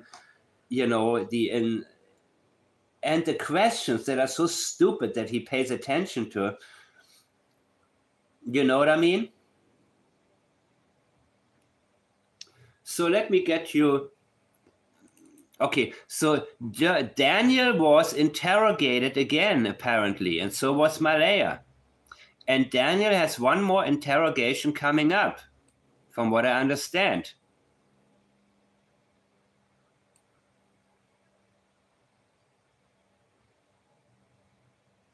And no, I cannot share the source, because then people will know where I got it. You know what I mean?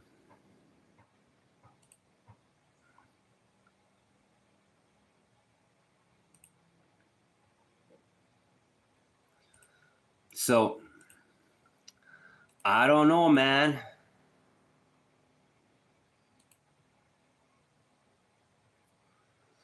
Daniel has another one coming. Now, it can be cosmetic. It can be because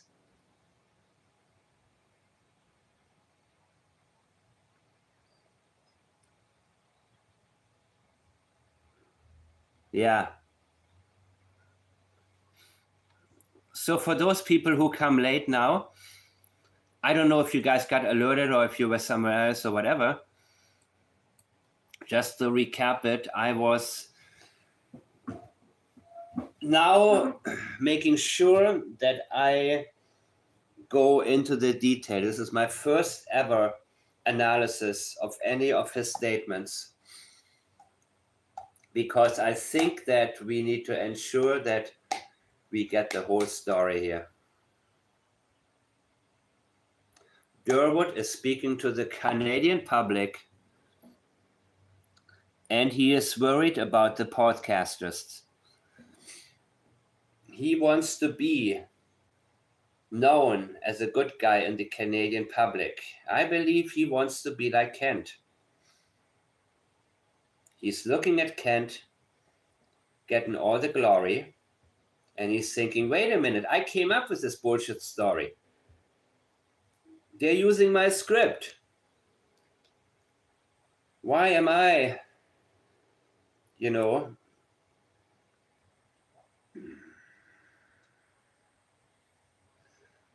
why do I struggle to get enough money together for a case of beer, and these guys are getting mad donations, man?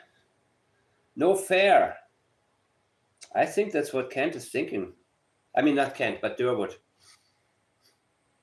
And after his last disaster of a comment, I think he was advised, because where are we at? I have so many files, people, you don't even know. most of which I haven't even looked at. I have so many here.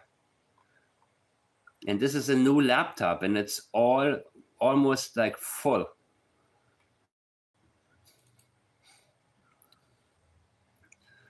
Yeah. Term now, because I want to put an end to it.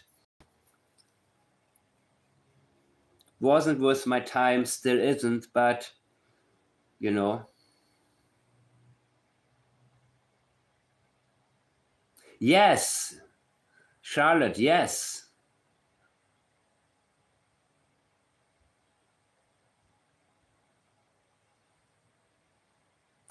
Okay, yes. You got my email, you got my Facebook, please. I had no idea. Oh my God.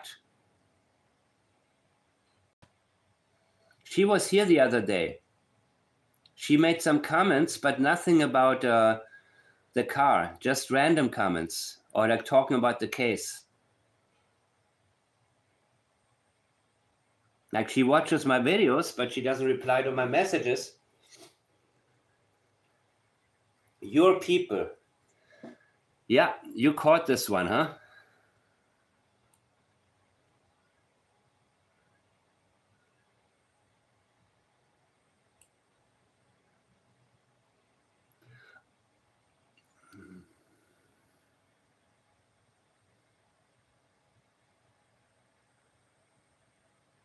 Oh, and he's mentioning people by name.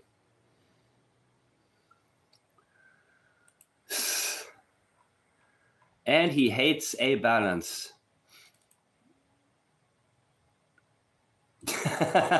It's kind of funny to see him, Derwood lashing out at a balance. Because, you know, yeah, your people. Look at that. He's talking to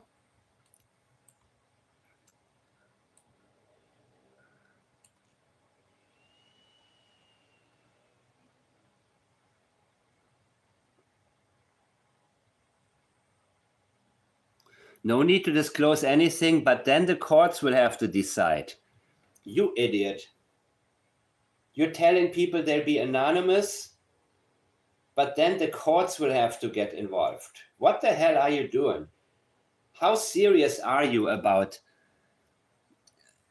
everything? This guy is a clown. This guy is ridiculous. But again, I don't even blame him. I blame the idiots who have him on and the people who believe him.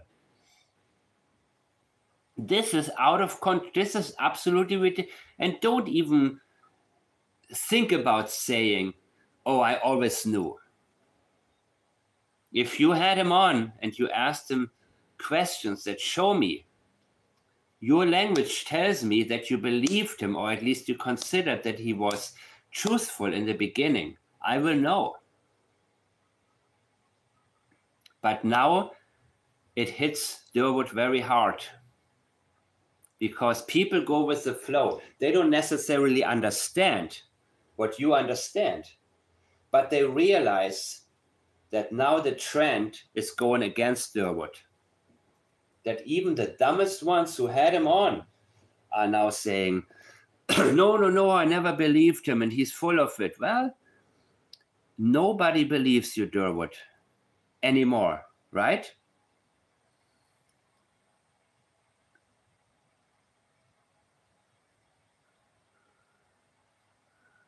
Who's Ron Mexico?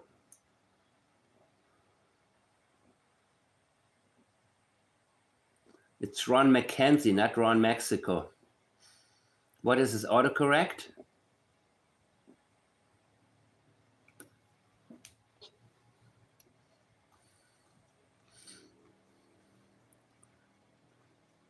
Okay, thank you.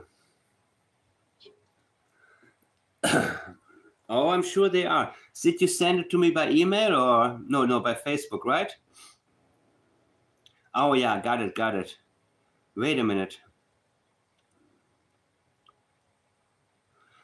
Can I share it as is, or is it going to dox you? Do I have to do some crop? Do I have to crop something?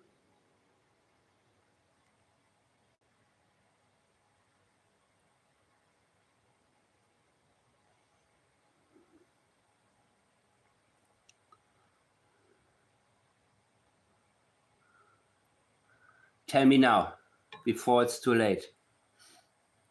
Thank you so much. One moment, please.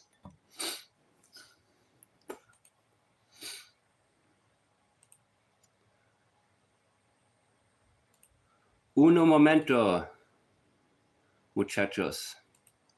Uno momento. One. Oh, you sent me those a while ago, even. You know what? I got a bunch of messages in spam filter. And I think these are some of them. Holy crap. I can't believe I missed it before. This is good. Are you freaking kidding me?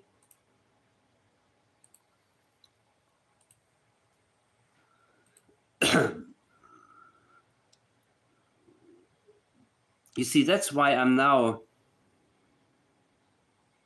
blocking so many, because I miss the good messages because of all the garbage. That's why I don't want my email address out anymore either. Unbelievable. You see, this is exactly what happens. I've been sitting on this treasure. Let me see when the first time was that you sent me this. October 22. God, man. Jeez. Can't believe it. Mary Wong. Oh, you said July? Did you say July? I thought this is October. You got this in July. This is from Mary Wong.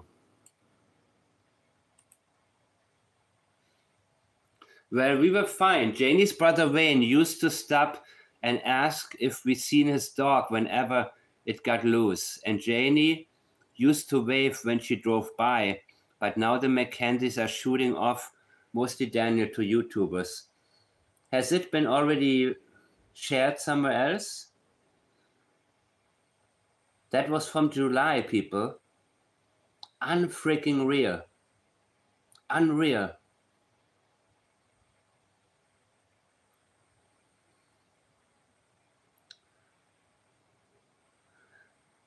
Who's Ron Mexico?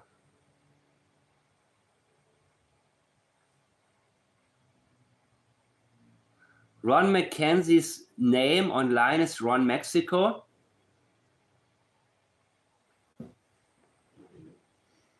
Yeah, I guess it's kind of cool, probably in his book, to turn Mackenzie into Mexico. Okay, dude, whatever floats.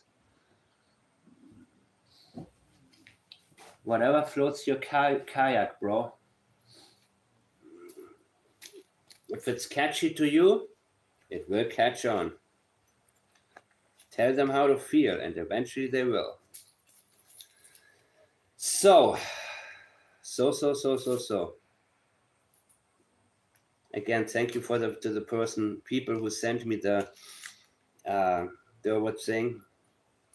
Even though I said before, I don't want anything from him. I don't want to pay attention to him this time. I'm kind of glad. I'm glad I did this. Because he's too easy for me. It's just too blatant and too damn easy. But we realize his intentions. Intention detection, by the way, is the hardest part. Unless you're lucky and somehow it aligns and it just reveals itself to you through the right leakage at the right time, then you can tell what the intentions are.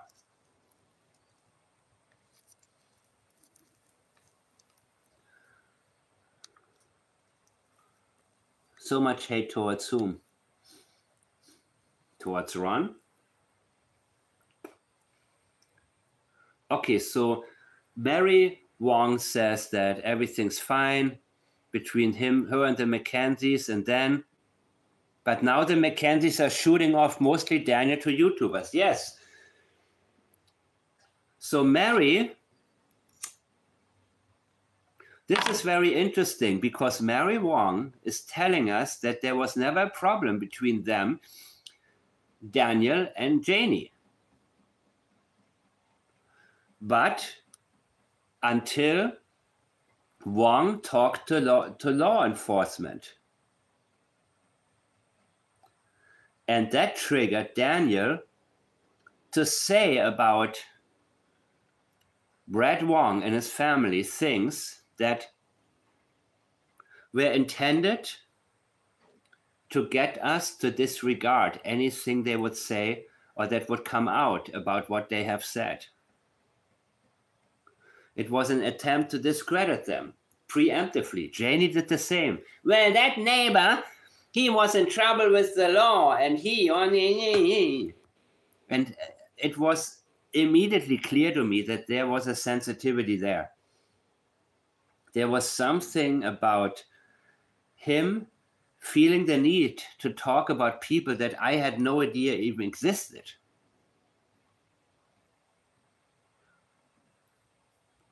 So interestingly, Mary was already around at the time, already replying online, defending herself anonymously. I think. No, not anonymously, but gee, I'm not in this chat. I didn't know they have a general chat there. I guess they don't have any more.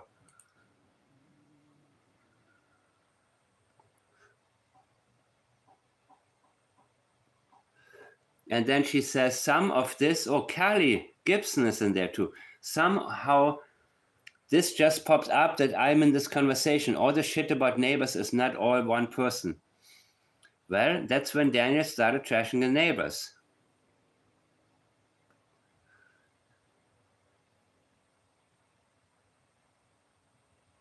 Oh, interesting. The neighbor with the car tip? The neighbor that didn't allow searching? Who was that? What neighbor didn't allow searching? You guys remember? Was it Justin Smith or who was it?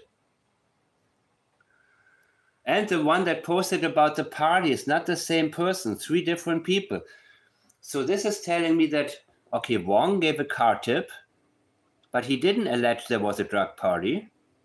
And there was somebody else who didn't allow searching on the property. So I know you guys are fading out, as am I, but I'm going to put this all out here. And later on it can be listened to again. For reference, I'm putting it out right now. I'm going through it fast. Mary Wong. First time Brad talked to the police, and only because it had to do with children, and it will be the last time. I believe you. Listen to this. Did you guys see this before? I haven't. Look at this. First time Brad talked to the police, and only because it had to do with children. I agree. Brad didn't want to give an official statement. He didn't want to do that. But he told police, you know what? I will tell you what I heard. Because it's about children. I believe you. I believe you.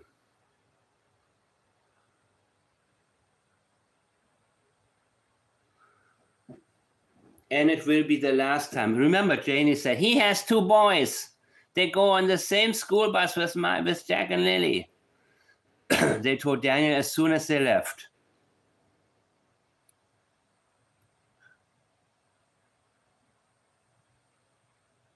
What am I looking at?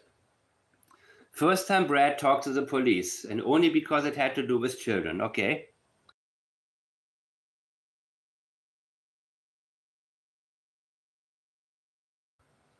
And it will be the last time. So Brad said, I will tell you guys what happened, what I heard, and I don't ever want to talk to you again. He hates police.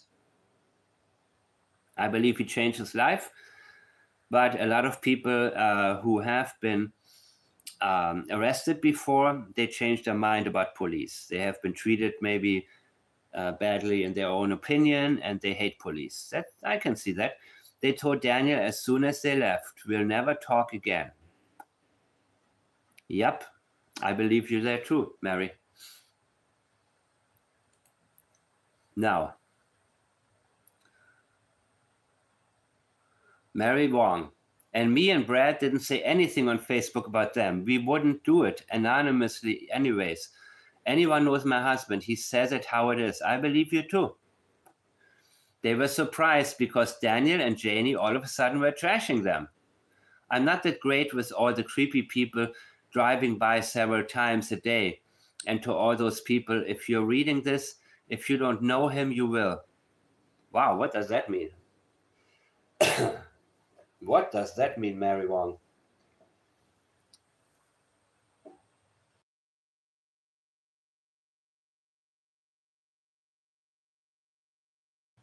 And Mary Wong, if you can hit me up, I would like for you to clarify the statements, because your husband is not very literate or not very, geez, man. I know he's not a public speaker or he's not a speechwriter for sure. I'm not that great with all the creepy people. Okay, she's complaining. And to all those people, if you're reading this, if you don't know him, you will. Is that a threat? That almost sounds like a threat. If you don't know my husband, you will? What the hell does that mean? Yeah, it's a threat to all the creepy people driving by. It actually is. I say it as I see it, people. Not articulate, exactly. Your husband's not very articulate. That's what I know about him. If you don't know him, you will. I know he's not very articulate. What else do I need to know? I'm not driving by your stupid property. Seriously, we have all these Wong comments and still don't do anything. I'm not sure. I haven't noticed. We have several cameras around our property. Well, then show me the footage. And no, it wasn't Brad driving his fantastic truck, LOL Brad Turner. What do you mean you have all these cameras? Are you hiding footage from us? Do you have footage? Have you handed it to the police? What the hell are you talking about, Mary? This is so wrong. Yeah, Wong is a headache to read. It's a headache to read. And he has no self-awareness either. He's just like, blah, blah, blah. His word, he doesn't think about, he's not able to tell how to, he's not able to communicate in writing. He just isn't. I just wanted to point out that my Brad has made mistakes in his past. Don't give a crap, but he did his punishment and beyond. Don't give a crap. She is offended by Janie and Daniel talking about them. Okay. Boo hoo hoo hoo hoo. It's about 2 missing kids. Your husband gets it. That's why he put himself out there. He has turned his life around 100. I don't care. I just hate I don't care either way. I don't care if he's still a criminal. I don't care. This is about Jack and Lily. People make it about themselves. I just hate seeing his name online being dragged around for blah, blah, blah. No, I didn't even know his name until recently. We were fine. Janie's brother Wayne. What am I seeing here? Wait a minute. Gotta make sure I only ever heard a dog barking on her property. Only sounded like one. Wayne's is like a Wayne McKenzie, black mixed dog. I always put my dogs out when I knew it was loose too. Alarm me because his dog is known to go after birds. Fascinating information, Mary. Fascinating.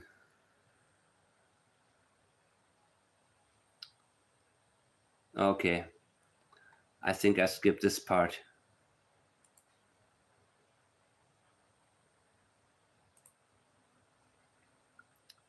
Should I go on? Yeah, why not? I go on until you guys pass out, bored and tired. Don't care. Who's here? Okay. The only reason we had our driveway blocked because the searchers were coming in our driveway in the middle of the night. Brad was just protecting the kids and not being woken in the middle of the night and causing them more stress. Plus, our dogs and animals have some protection in case somebody accidentally hit them. Huh. It was a very stressful situation to watch around us. I was a hot mess. I can't imagine being the parent. It absolutely breaks my heart. Yeah, well, the parents don't really care, do they? we band together when it's needed. I guarantee everyone around here dropped what they were doing as soon as they knew, and people started checking their yards. Yeah, I believe that. I do believe you. This one, okay, this. Is there more? Now give me a second. Give me a second. Got more messages here. Because I need to know what is important and what isn't.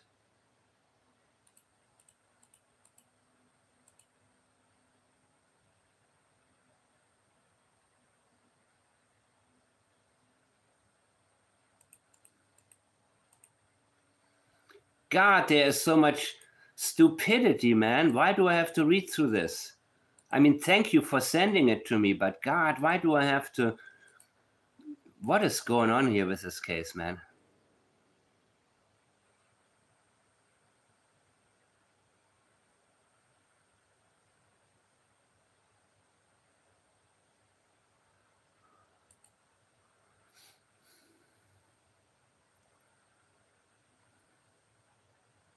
Okay, let's go for it.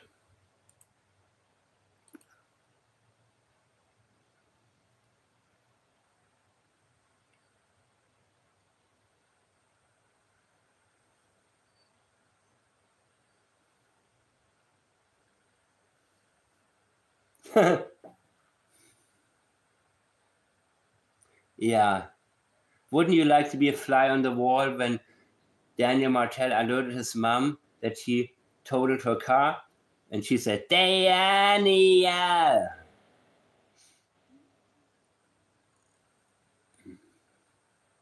Yup, I can see that. I can see that, people. I most definitely can. Okay, what am I looking here? Let me see. I'm looking for the interesting part.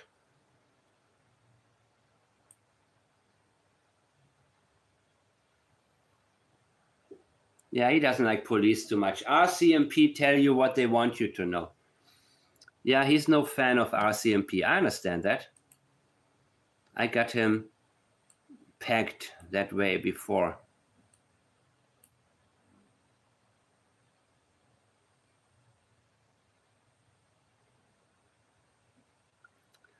Brad also said, I was one of the first people out looking for kids. Okay, great.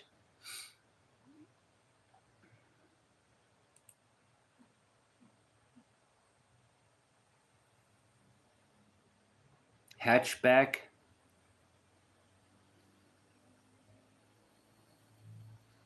Hatchback. Okay.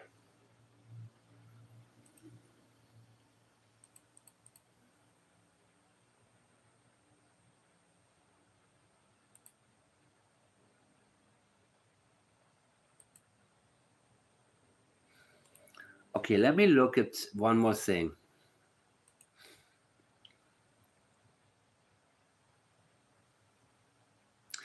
So honestly, Mary Wong is a little bit useless here. These people don't really want to clarify too much. They really don't. And I mean, yeah, you searched, but that search, I would have not searched. I would have searched for evidence, not the two children. I would have followed Daniel if I was there on the days of the searches. That's what I would have done. I wasn't aware of what the pipeline, how important it was, but I would have been like, the first thing I would have done is see, I wonder where Daniel's gone. Let me see. Let me follow him around just a little bit, you know what I mean? Maybe, you see, sometimes the most simple solution is actually the best one.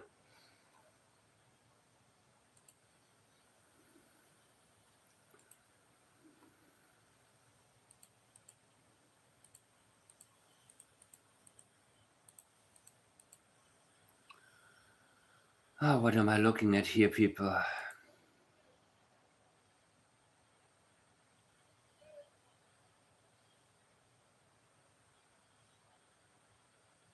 Is this was Justin Smith's hurt?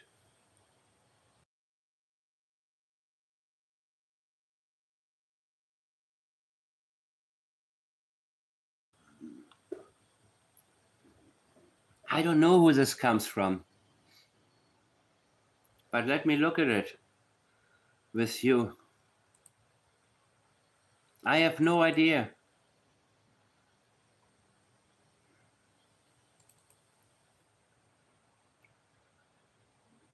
What is this?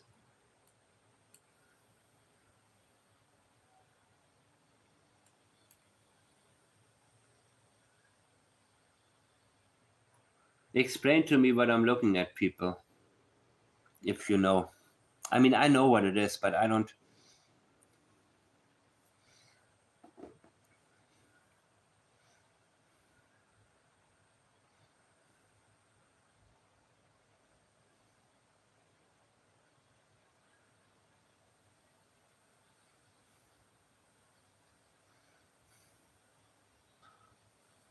It's ridiculous, but supposedly this is what Wong heard.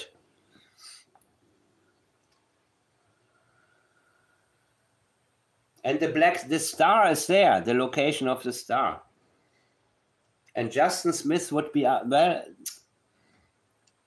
but according to this, he disappeared south. I don't buy it, people. I'm not let's say it like this. I'm not convinced. I'm not convinced. I'm not convinced when it comes to the accuracy. Not in terms of Wong lying, but people properly transcribing what they are told. You know what I mean? I don't know. Maybe, but maybe not.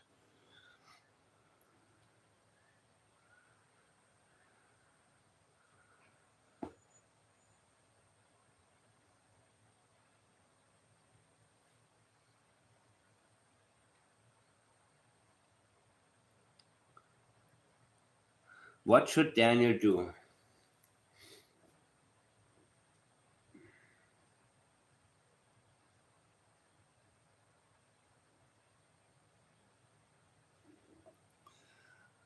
I can't watch this.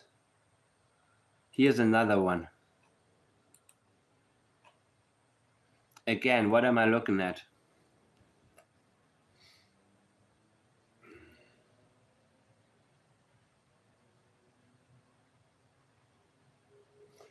And where was Justin Smith located? So has Daniel had his second interrogation yet?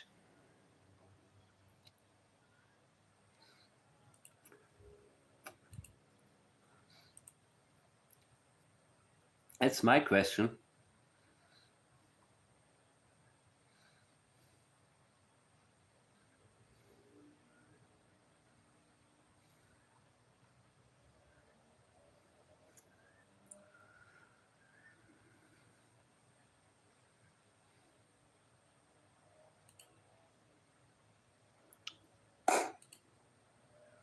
Okay, I made this video, I guess, for from what I understand, I will read it to you real quickly. And don't worry, I'm going to take my time. 1 minute video. In terms of what I will reveal. It's not a lot. It's not a lot. Daniel did go down to RCMP a week and almost a half ago and was interrogated for 2 hours. Then Malaya was interrogated on October 31st.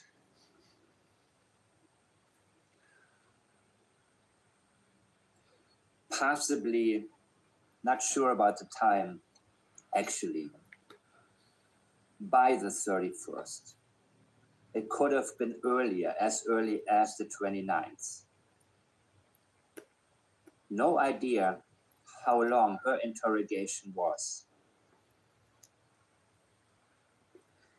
Daniel is supposed to be interrogated again this week. So my question is why? Yeah, so Daniel is back due for another police interview. I'm not sure I want to call it interrogation, guys. I mean, interrogation is a very strong word. Police interview, yeah, I would say so. I would say so. At the least. A police interview at the very least, absolutely. Interrogation, I don't know, guys. I'm not so sure, you know what I mean?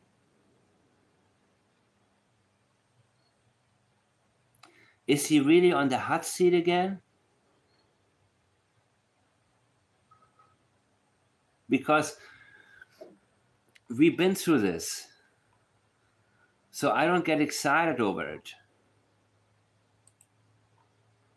But I'll show you a little bit on the map again. 1267 Millbrook, right?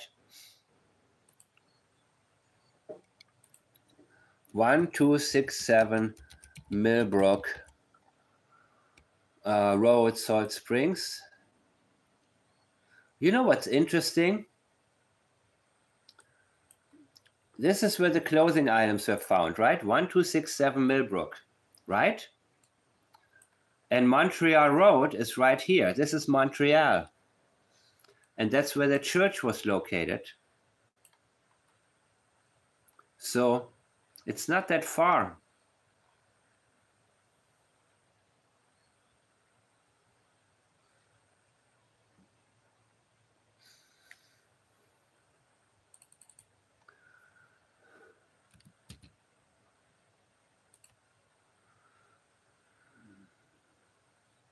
But the interesting part to me,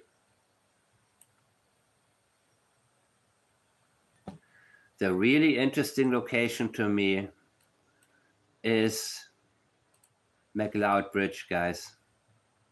It's very interesting to me.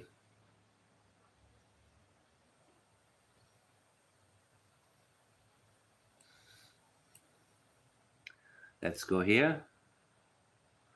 Let's go here.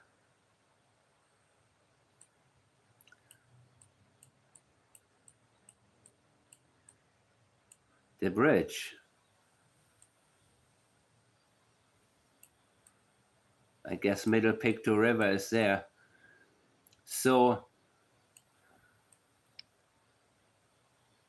here would have been the star. The star would have been found somewhere around here. Somewhere here. And then, check this out. The person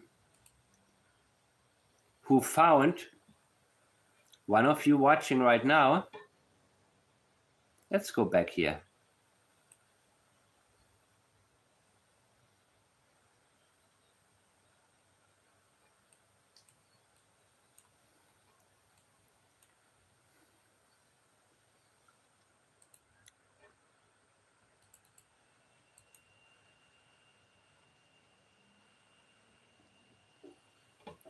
Middle Pictou River, you found the blue bags and the soap here, and the dog hit on this area after there were heat sources detected, people. Heat sources, can you believe that? But I watched my last video on this one. I don't want to repeat myself. I show you only one part of it. I want to play the whole thing again because maybe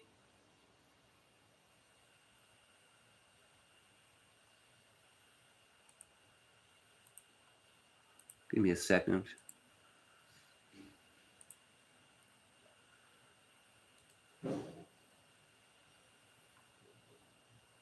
God, I can't believe I'm still on.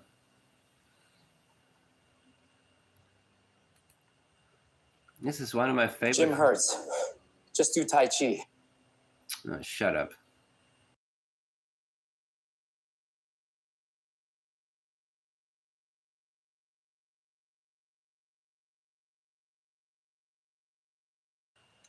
This is a video called "What Did the Searchers Actually Find?"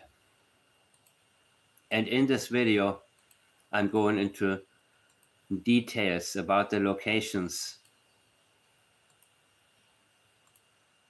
So if you don't have anything else, guys, let me see what. It is my pleasure to be back.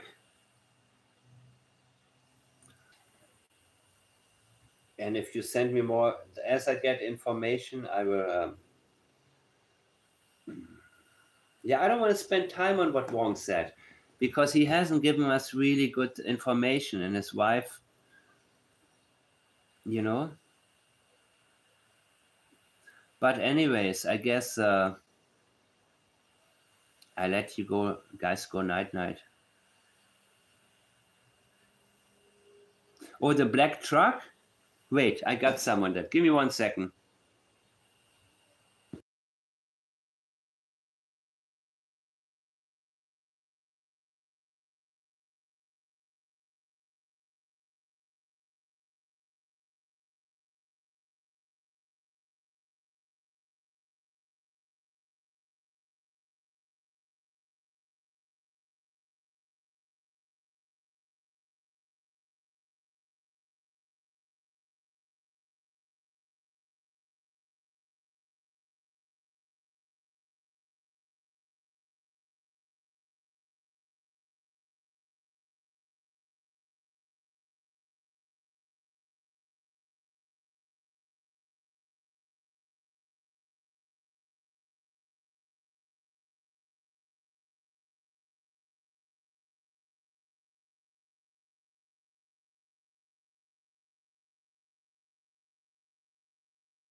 The black truck. Wait a minute. Somebody just messaged me about that, right? I don't know about the black truck. What do you think? It'll still be good to go. You just want like a D115 file name? Yeah, 10-4, create a file. Give me a second. I got some more.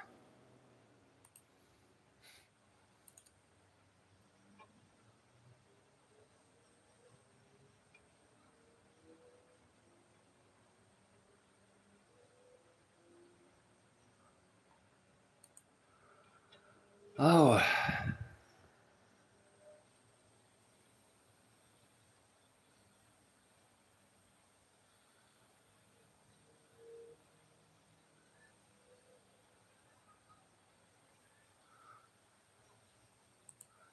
What are you sending me here from Brad Turner?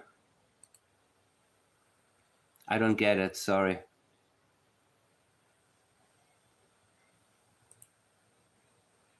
I don't understand what you sent me.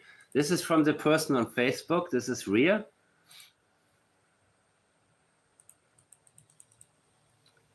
Okay, first let me go here.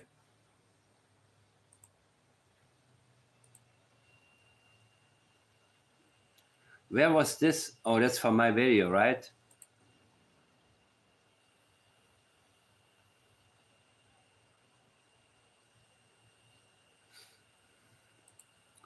I have no idea who this Brad Turner person. You mean this one? Crazy thing, I pay around $400 a month for insurance, but the meds I need is like 1,726 because the insurance I pay for. I don't know.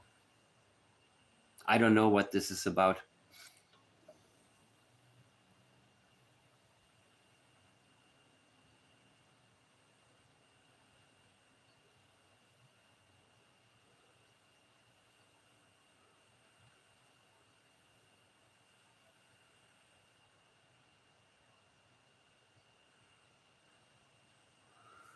Huh.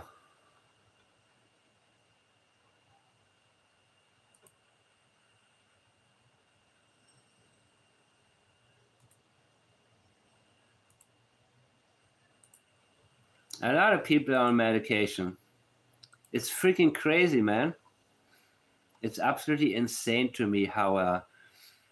Oh, but here's something I cropped out.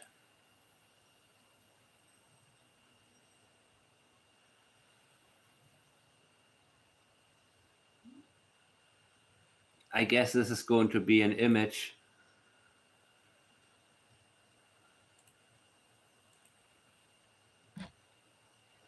Let's see what else I missed. I don't know.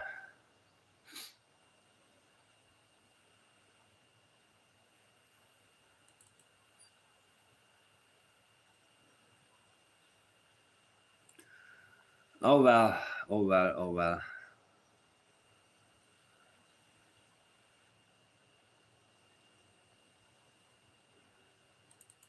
Anything new from Earl? I'll check real quick if Earl has a new message.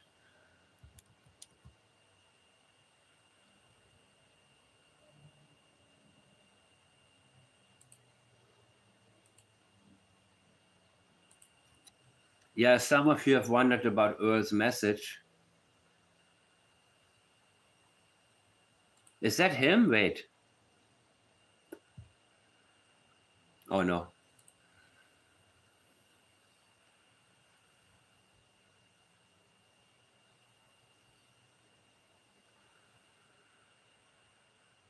It's interesting that Earl, like, usually he posts once a year, and then now he posts a lot of stuff on Facebook, right?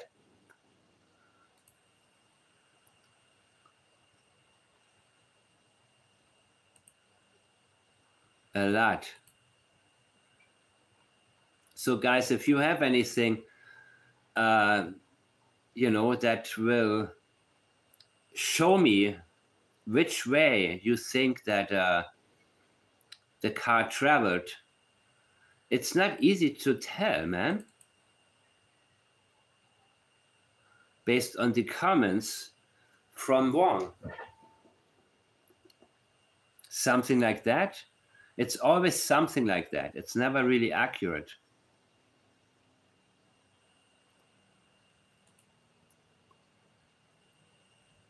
What am I looking at here? I think I know the area. But I can tell you what. Where things were found,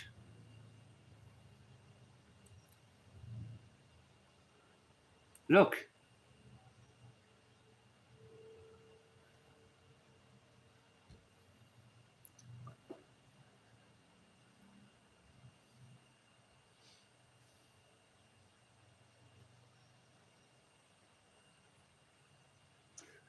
Brad Turner's truck?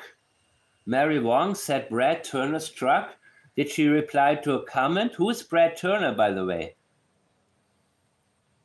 Is it one of these fake accounts or is it a real person?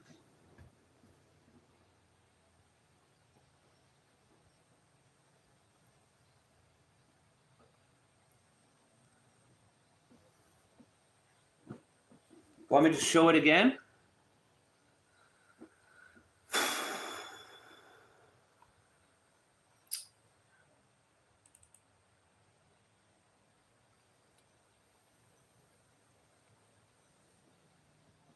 This one? This post? Explain.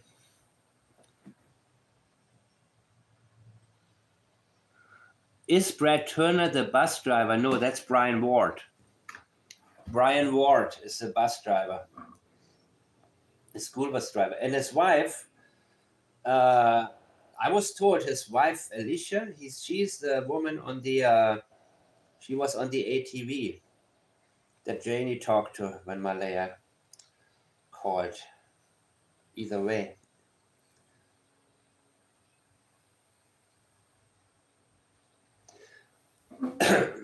Daniel has another interrogation this week, if he hasn't already absolved it.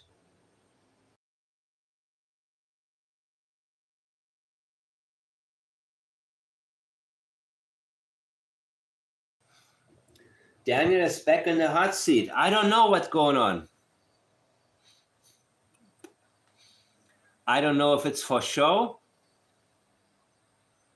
I don't know if he said some. I don't know, because, I mean, who knows? Maybe the DNA results, maybe something came back. So they interviewed Daniel and Malaya again. They're done with Malaya, but Daniel has another one coming. Why? Why?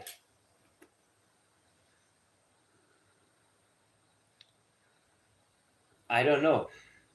By the way, what do you think is going to happen, guys?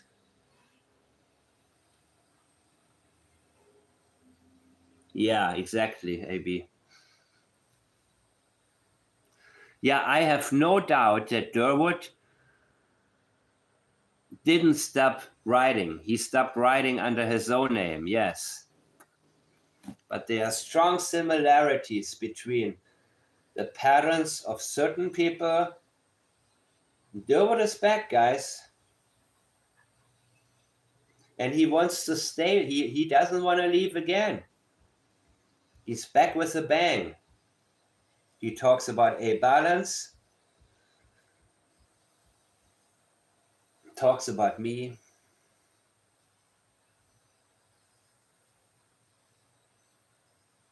Daniel mentioned a balance because the house of lies cannot fall apart. With Derwood, it will fall apart. If Derwood doesn't, if Derwood says, well, let me tell you guys something. I need to speak. I just found my integrity. I never had anybody. I just found it. Oh, I went to church. I saw a sign. And God whispered into my ear, do not lie. Do not lie. Do not lie. Yeah. And he said, ooh, I don't know if I was drunk, out of my mind, but I had a vision of my own death. But God was whispering in my ear, do not lie. Darren, my child. Darren, there is a soul inside of your body. Darren, I know you hear me. Darren, don't hide. And then he comes, hopefully on my channel. Darren, if you're ready to say what really happened and you're ready to repent or whatever your religious thoughts may be, you can do so. I don't like to have, you know what? If I have people on, I want to make sure it's not going to be blah, blah. I'm going to make sure that we talk first and you are certain that you want to come out and tell people you've been lying. And then you can tell me what your meeting with Janie and Daniel was like that day, what you have agreed on. Because Derwood, I can guarantee you, Kent is doing very well. And you talk to him every other day. I don't know about what. But in general, you are not a good liar. That's why I didn't touch your material until recently. It was too easy. It was too obvious. I figured that those who pay attention to what I'm saying will easily take everything apart that you say, everything. If you listen to more than 2 or 3 videos of mine, you don't need me to point out the red flags in Derwood's statements. It's like a Chinese military parade. That's how many red flags does every paragraph of yours have. Too easy. So, yeah. If you want to confess, I'm open. I'm ready for you. And I don't think you can be held accountable for anything. I don't think so. I mean, you haven't lied blatantly under oath, have you?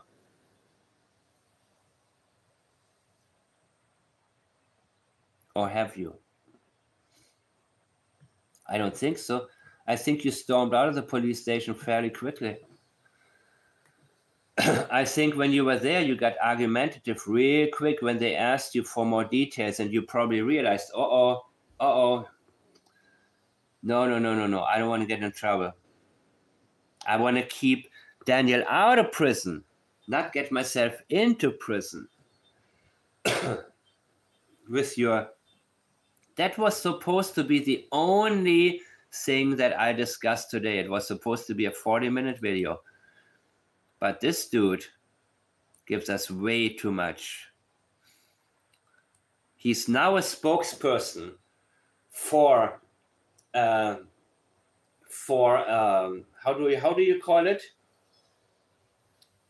Relationship between the Canadian public and your people. He's talking to a native group of people. And he's carefully wording it, your people. So he's talking about the first tribe, the natives. He's a politician now. I agree with your demands. Check him out, dude. He's now a spokesperson. He is now the peacemaker. Any kind of political conflicts, he just elevated himself to this level. And he done such a great job telling them, and I know I repeat myself, I don't give a shit because I had to read this guy's, because you guys, I blame you guys for, no, I'm kidding, but for sending me some, I'm so happy I got this statement, by the way. So happy. You see, he's promising anonymity.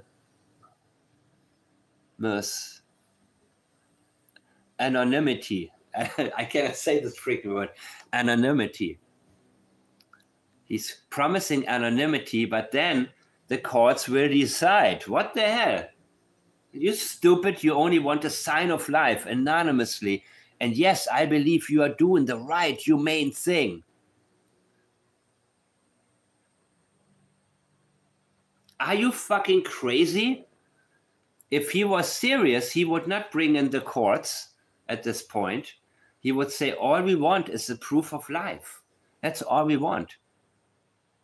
But he's worried about Canadian public and podcasters. This is his priority. He gets right to it.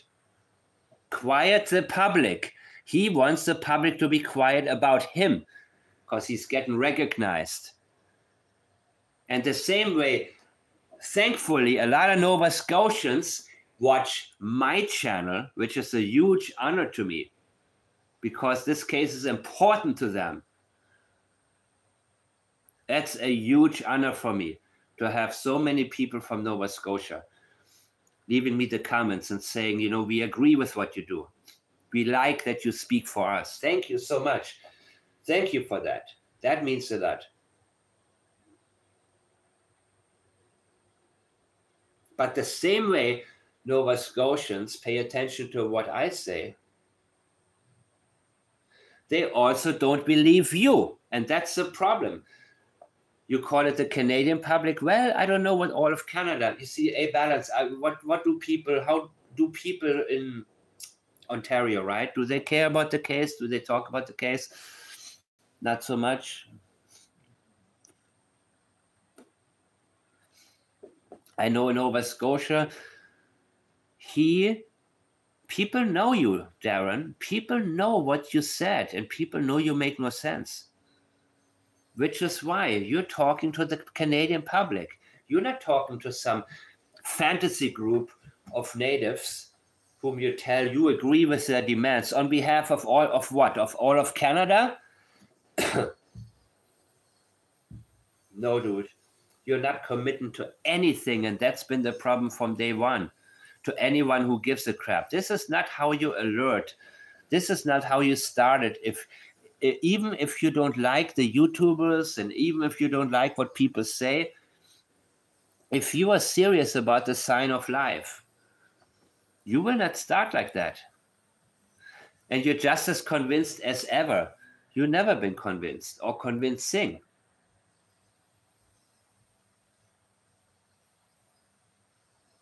In everything he states, he is also telling you that what he is saying, he doesn't even believe. He cannot even commit to anything. Nothing. Not a damn thing. And you're surprised that people finally, even the average Joe, is sick of you?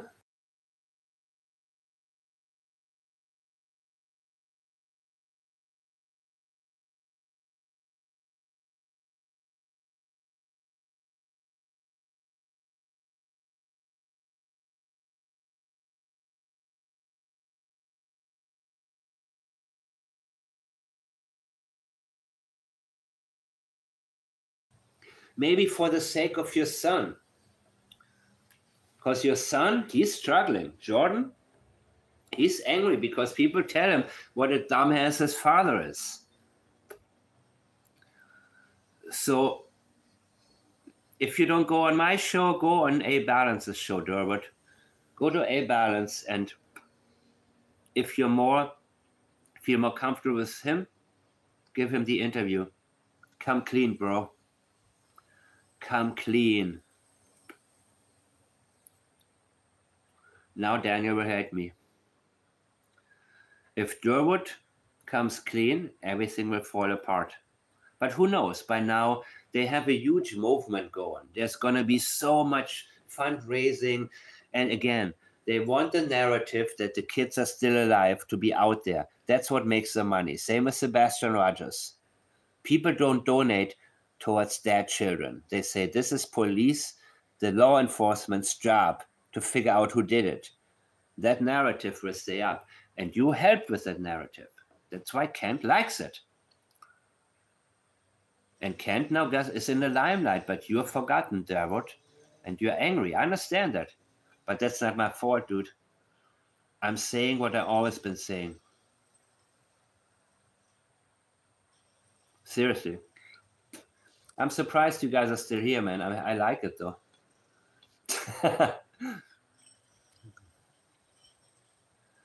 When I do it, I do it. 3 hours. It's insane. 3-hour live. You know, I had like 15 minutes worth of material, but I figured if it's a live, it's going to be 40. But I'm starting to get so used to it that I rather, when I'm thinking about things, I can just turn on the... I didn't know that. I think my phone just gave me a sign. Wow. I'm flabbergasted. I really am. And I'm always like thinking, should I stop now? And then I see that people are still here.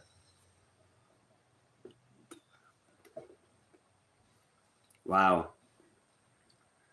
I feel humbled, guys.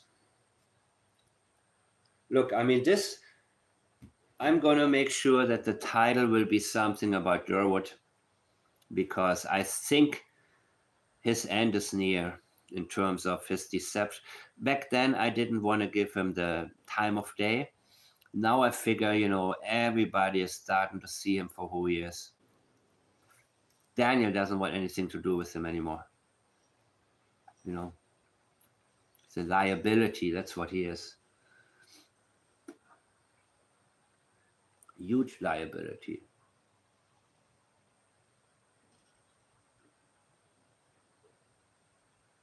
I like it. It's not just about the statement analysis. I love how I can, start out with it.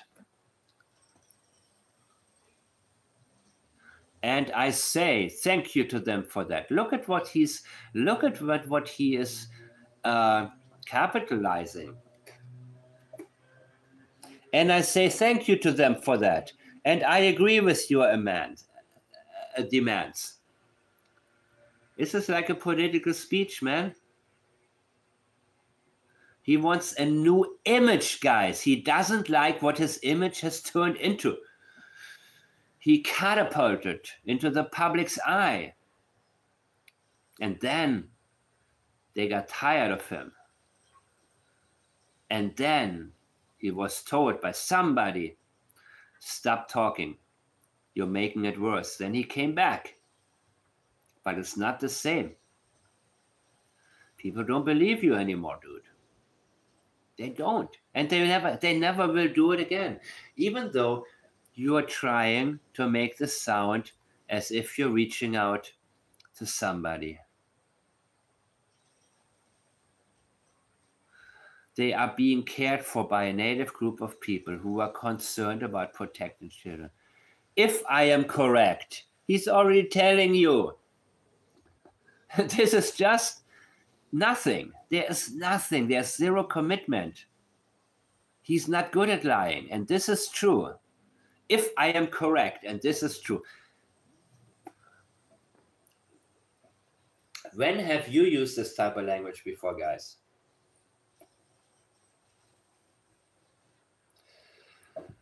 So, I believe that, okay, what kind of sports you guys like? Baseball, basketball, football.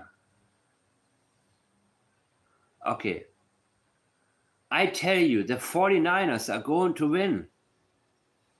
If I am correct, and this is true, if it comes to play. When do you use this type of language? Ask yourself,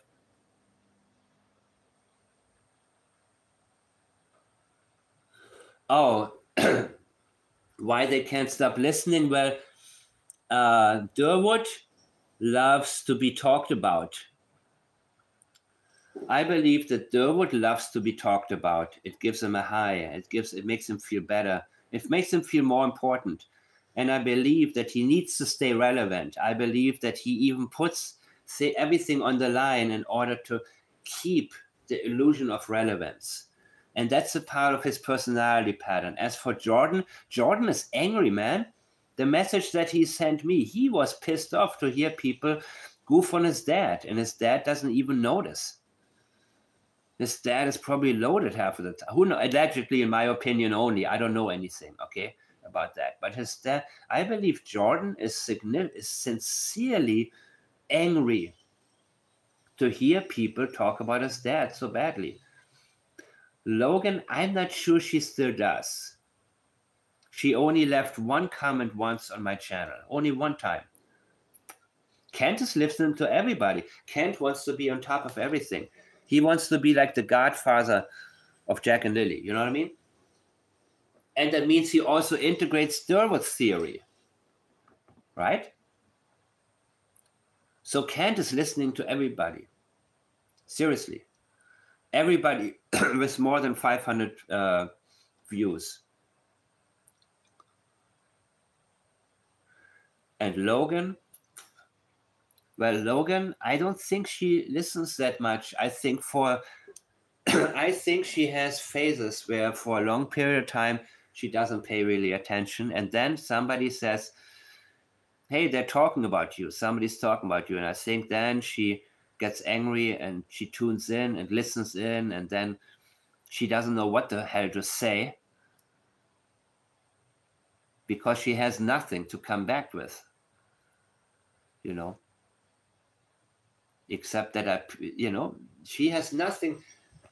I think she's amazed that somebody can see through her because I think she's grown up with a bunch of idiots whom she was able to fool. I mean, sad to say, I think she's actually considered the smart one in her family. I think she's the type that people come to for advice. But she doesn't realize the internet is not Lansdowne Station. You know what I'm saying? And and she wants to protect Daniel. I mean, Logan wants to protect Daniel. She really has that. I mean, they grew up together, right? Kind of. But Yeah, I think she's the go-to person, man. And I think she's extremely confident. So she's kind of like, no, don't worry, I'll take care of it. And they are like, okay, I guess she will. And she didn't talk about me until I think when somebody posted a video of mine. That's what triggered her.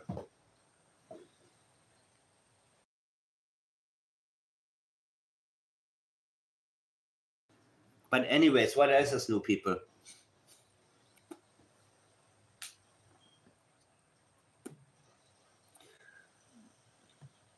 Let me read what I missed.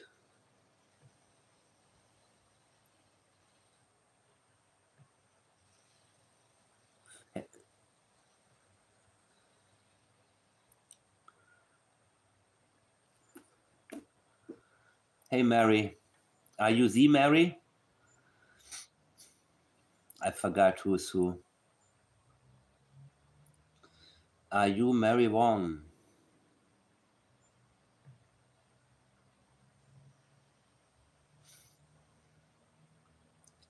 Sorry, some of your accounts look familiar, but I'm not sure. But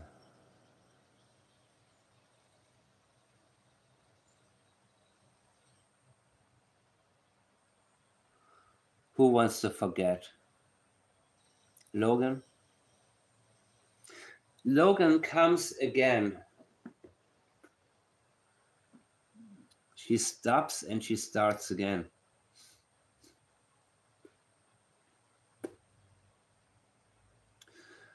Because she thinks she's smarter, and then it shocks her to see she's dumber, to find out. She's afraid of what she may find out. I think she's afraid of what she may find out when she watches my videos, if somebody tells her it's about her. I really do.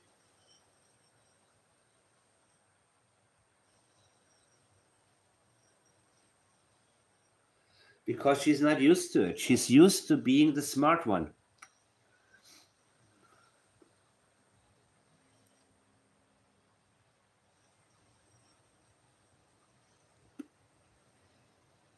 Okay, thank you for clarifying. Sorry about that, Mary.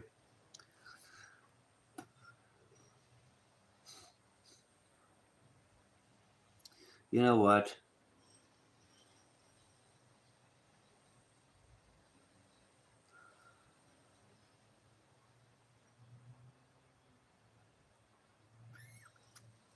Yeah, I remember Griffin. You mean that audio about the Subaru? No, it's not Subaru. Sorry, you want me to get there? Yeah, why not, man? You see, I realize I'm starting to understand what the lives are all about. Just get on and let it flow. Why not? Why not, dudes? Give me a second, okay? I think I have like, I don't know, at least 1,000 different images here.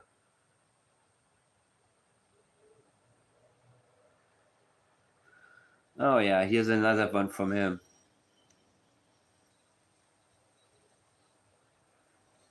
And he's talking about himself.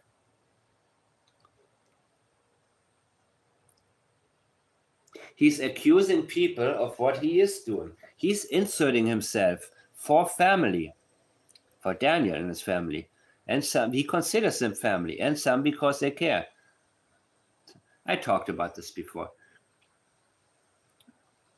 Simple-minded people give you simple-minded answers. And when they lie and when they're being deceptive, they are really, really simple-minded. And now the interesting thing, Earl talking about coyotes.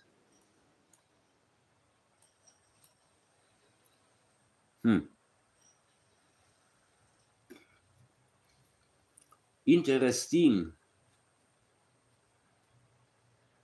So,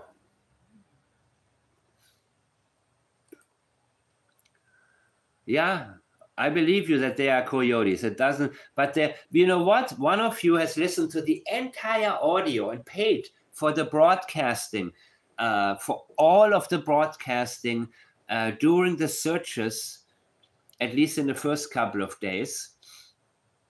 And there was not one mentioning of coyotes or beavers, not one. So this is vehicle came back to Gregory Diffin, but it's supposed to be Gregory Giffen, according to one of you who was in my chat before.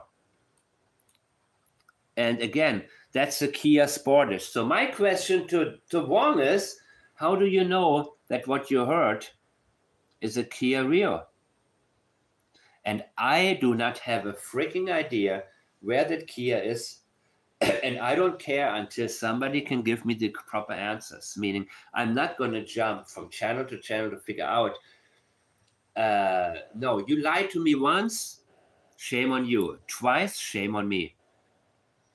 Once you play me, I never show up again. Once I realize you intentionally try to keep me on there without giving me any information, you don't have to give me too much information, but just give me something. That's why. So was it? It could have been a Sportage. Could have easily been a Sportage, maybe. I mean, I'm thinking, I'm bringing it back now. Derwood had a car for sale. Daniel had a car for sale, and Daniel's had a bad engine. But that's a Subaru, right? That he had advertised before. Oh, this is... Okay, Derwood had the Kia Sportage, possibly needs engine. Again, a loud vehicle. A loud vehicle. As in a vehicle with a broken engine. And was there an oil leak? Was that part of what maybe Janie was raking up that night? An oil leak? I don't know. I don't think so necessarily. I don't think so. Maybe, maybe not. It's not important. But somebody brought this up the other day. Could be. Could be not. I think she just wanted to get rid of the prints and the tire. She wanted to get rid of a lot of things. That's why she was raking. So I don't think I have to go back to all of this. Well, I did before, you know, when Janie talked about when she backtracked. No, I think it's so poetic. It's so poetically stupid that I want to get back to it and bring it back. Oh, God, where is it?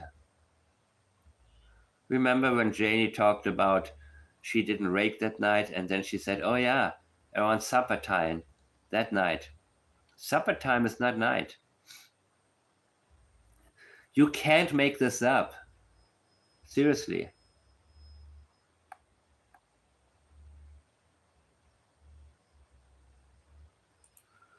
Oh, God. I'm already sick of Wong without him even telling me what I want to know more about.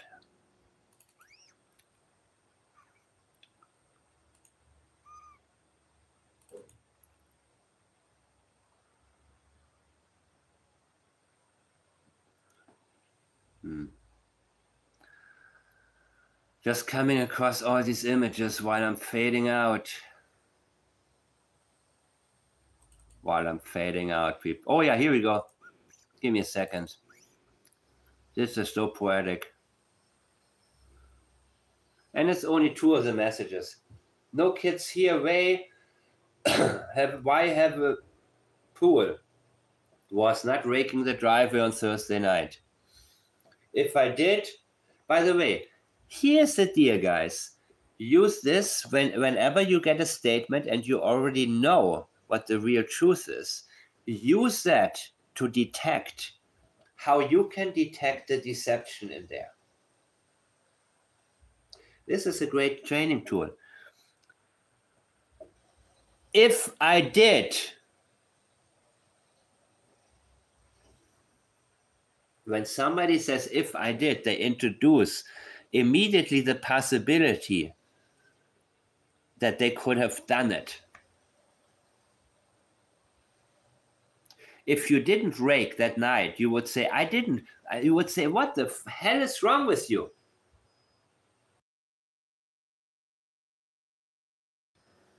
O.J. Simpson comes to mind. If I did it, the name of his book, If I Did It. Of course you did. When somebody first denies something and says, if I did, it means disregard. I need to now, in order to keep my flow going properly, introduce to you the possibility that, yes, I did it. If I did, don't you think RCMP would notice they are not stupid? Question mark. Introducing a question. Remember the embedded confession from the McCains. This is huge, people. Considering the possibility after giving a denial. This is not a denial, of course. He said, was not raking the driveway on Thursday night. If there was now, that was the end of it, it would be kind of reliable. Reliable enough. Not 100%, but reliable enough. And a lot of the times the rules that I'm giving you are applied to like 97%. That's why we need to have as many statements as possible. And the flow, the dots have to connect. Otherwise, we have to consider the possibility that simple doesn't do it. And there are other reasons why people can use deceptive language. Because, for example, I told you about the guy who was suspected to have killed his daughter. He was deceptive. But he was deceptive because he was on heroin, passed out on the couch when his daughter walked out. And then she got kidnapped by somebody. And it was proven. I think it was heroin. Not 100% about that, though. But he was passed out. They thought he did it. He was deceptive in his language, but not because he did something to his daughter. Well, he was responsible for it indirectly, partially, right? So people have, the intentions are important. Why is somebody being deceptive? Why?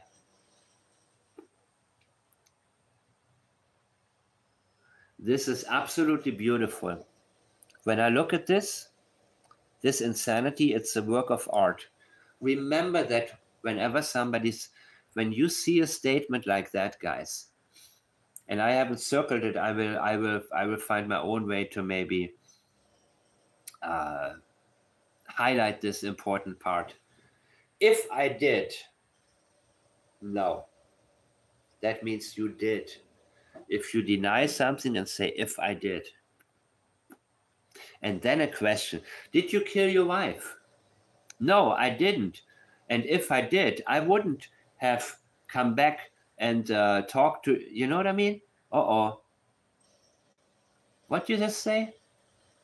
And why would I do this? Did you unalive your wife? No, why would I do this?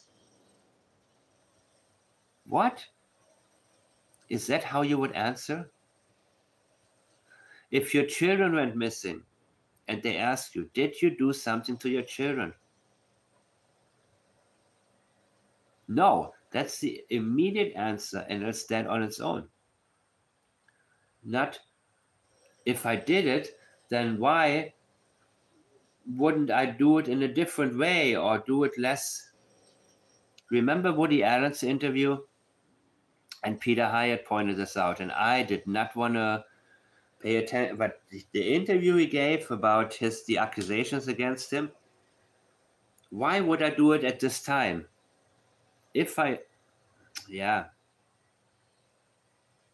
Anyways, I'm not going to go into Woody Allen or Michael Jackson or any of the other ones. But I think now everybody's ready to go night-night. So I will also excuse myself now And thank you very, very much for showing up here.